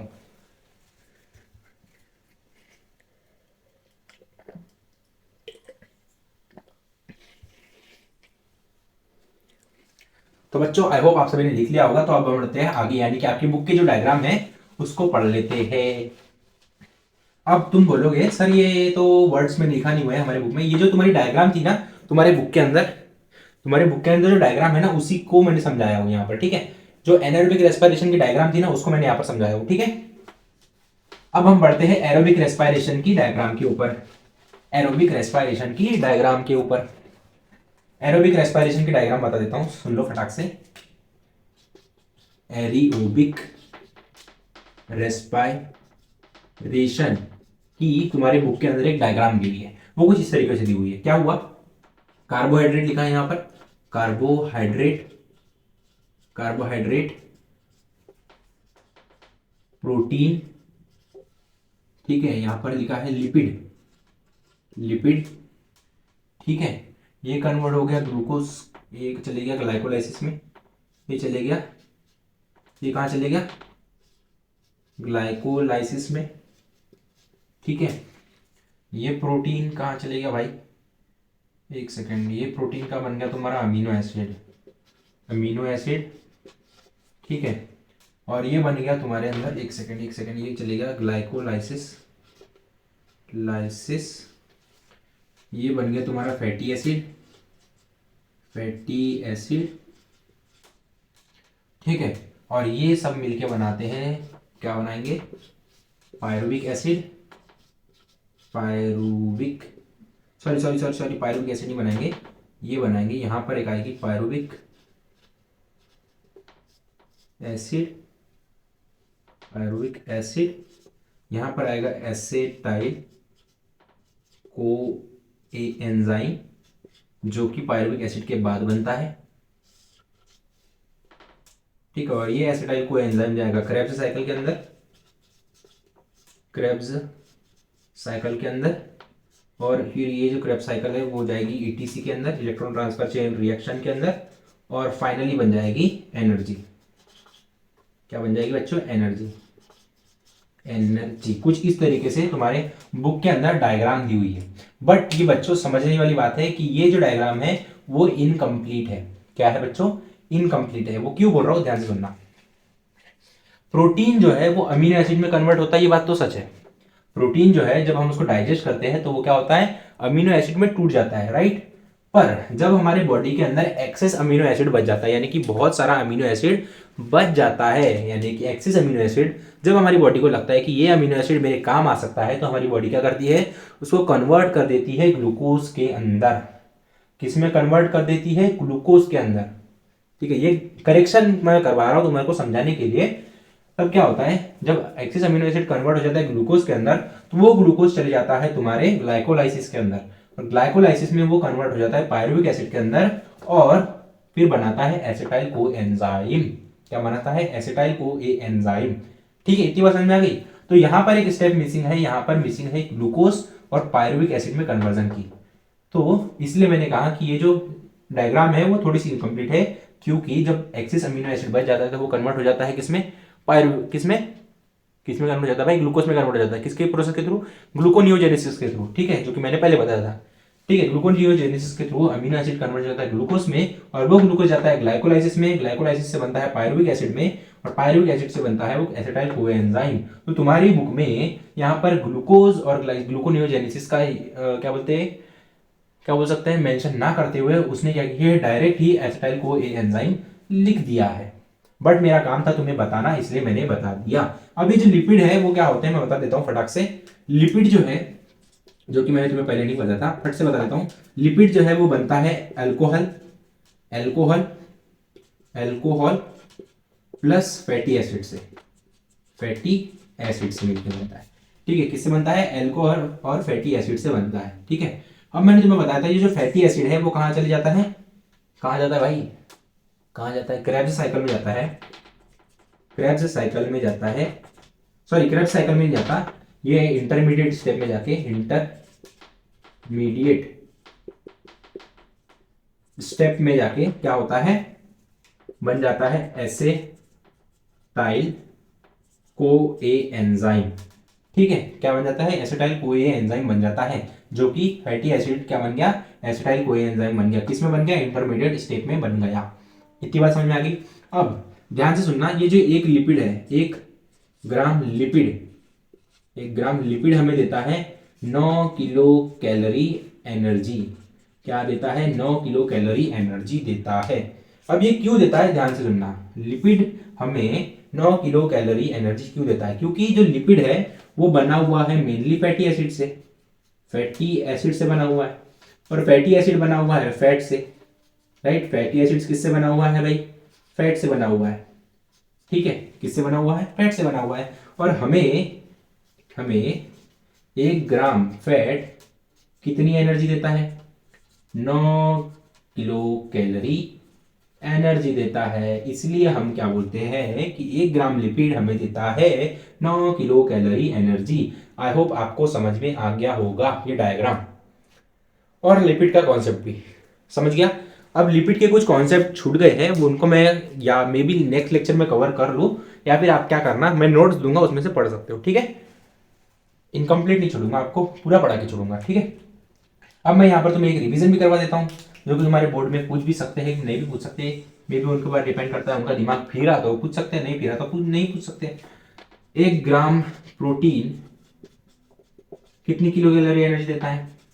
चलो आपके लिए होमवर्क दे देता हूँ, एनर्जी इसको कंप्लीट करना भाई। होमवर्क देता हूं तुमको। 1 ग्राम कार्बोहाइड्रेट, 1 ग्राम फैट, और 1 ग्राम क्या? लिपिड, और 1 ग्राम विटामिन तुम्हें कितनी कितनी किलो कैलोरी एनर्जी देगा, जरा ये मुझे बताना, कमेंट में बताना इसका आंसर। ठीक है, कमेंट में इस होमवर्क का आंसर मुझे बताना। ठीक है, KCl KCl KCl KCL। ये जो होमवर्क है इसका मुझे कमेंट में आंसर बताना। जो बच्चा अच्छे तरीके से पढ़ाई कर रहा होगा ना वो मुझे इसका आंसर जरूर बताएगा। इसमें ना एक ट्रिकी क्वेश्चन है और उस ट्रिकी क्वेश्चन को अगर तुम समझ पाए ना तो तुम हो एकदम हॉनेस्टली बोल रहा हूं एकदम बेटर स्टूडेंट। तुमने 10,000 बच्चों से ज्यादा मेहनत की है मेरी तरफ से तुम्हारे लिए ठेंगा। जिन बच्चों ने इन क्वेश्चन को सॉल्व नहीं किया और मुझे आंसर नहीं बताया उन सभी के लिए ठेंगा, और जिन बच्चों ने मुझे आंसर दिया उनके लिए गुड लक बच्चों, तुम बोर्ड में कुछ अच्छा ही करोगे और जिंदगी में कुछ उखाड़ोगे। क्या उखाड़ोगे भाई, क्या उखाड़ोगे? झंडा गाड़ोगे बस, कुछ उखाड़ नहीं सकते, समझे? उखाड़ना उखाड़ना बाद में, सबसे पहले पढ़ो।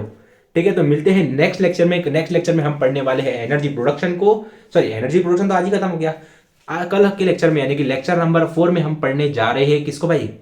सेल डिवीजन को। सेल डिवीजन को बिल्कुल ही बेहतर तरीके से कंप्लीट करवाऊंगा। तुम्हारा एकदम छोटे से छोटा डाउट से लेके बड़े से बड़ा डाउट बिल्कुल ही टोटली, हैप्लॉइडी क्या होती है, प्लॉइडी क्या होती है, ये सब भी तुम्हें डिटेल में पढ़ाऊंगा। क्रोमोसोम क्या होता है, ये सब क्या होता है तुम्हें डिटेल में पढ़ाऊंगा। तो नेक्स्ट लेक्चर को बिल्कुल ही ध्यान से पढ़ना। साथ में लगे तो ईयरफोन ले लेना, पेन पेपर ले लेना, एक अच्छी नई बुक ले लेना, अच्छा मोटा रजिस्टर ले लेना, रफ पेजेस ले लेना, अपनी बुक जो है वो आंखों के सामने खोल के रख लेना। ठीक है, तो मिलते हैं नेक्स्ट लेक्चर यानी कि लेक्चर नंबर 4 में, जिसमें हम पढ़ने वाले हैं सेल डिवीजन और सेल डिवीजन पढ़ने वाले हैं। और अगर आपको आज की वीडियो अच्छी लगी हो तो लाइक करना और मुझे कमेंट में जरूर बताना इन क्वेश्चंस के आंसर। ठीक है, जाने से पहले मैं एक भाई की बात करना चाहूंगा। आज मुझे कमेंट आया, ये क्रिएटर नाम से कुछ क्रिएटिव क्रिएशन नाम से एक यूट्यूब चैनल का बंदा था या फिर एक स्टूडेंट था। उन्होंने मुझे कहा भाई आपका जो एक्सप्लेनेशन है, आपने जो वीडियो सेटअप किया है वो सब बरोबर है, बस आप ना क्या करो, वीडियो का जो बैकग्राउंड है उसको चेंज कर लो। भाई मैं उतना अमीर होता तो मैं पहले से ही कर लेता यार, समझो। मुझे तुम्हें सिर्फ पढ़ाने से मतलब है। मुझे ये फर्क नहीं पड़ता कि मैं तुम्हें किस कंडीशन में पढ़ा रहा हूँ, किस बोर्ड पे पढ़ा रहा हूँ। मुझे सिर्फ मेरा सिर्फ इतना गोल है, मेरे अंदर जितना कंटेंट है मैं अपना बेटर जितना तुम्हें दे सकता हूँ उतना दूंगा। मुझे कोई फर्क नहीं पड़ता मुझे पैसे मिले ना मिले, मेरा सिर्फ इतना गोल है, मुझे सिर्फ तुम्हें पढ़ाना है क्योंकि मुझे मजा आता है पढ़ाने में। और जब मुझे मजा आता है तब तुम्हें भी मजा आएगा, क्योंकि मैं तुम्हें मजे मजे में इतना बेटर क्वालिटी कंटेंट दूंगा जिसने किसी ने सोची ना होगी। हाँ भाई जोगेंदर, तो मिलते हैं नेक्स्ट लेक्चर में, तब तक के लिए ओके टाटा बाय बाय। लिखते हैं, लिख लो इसको फट से।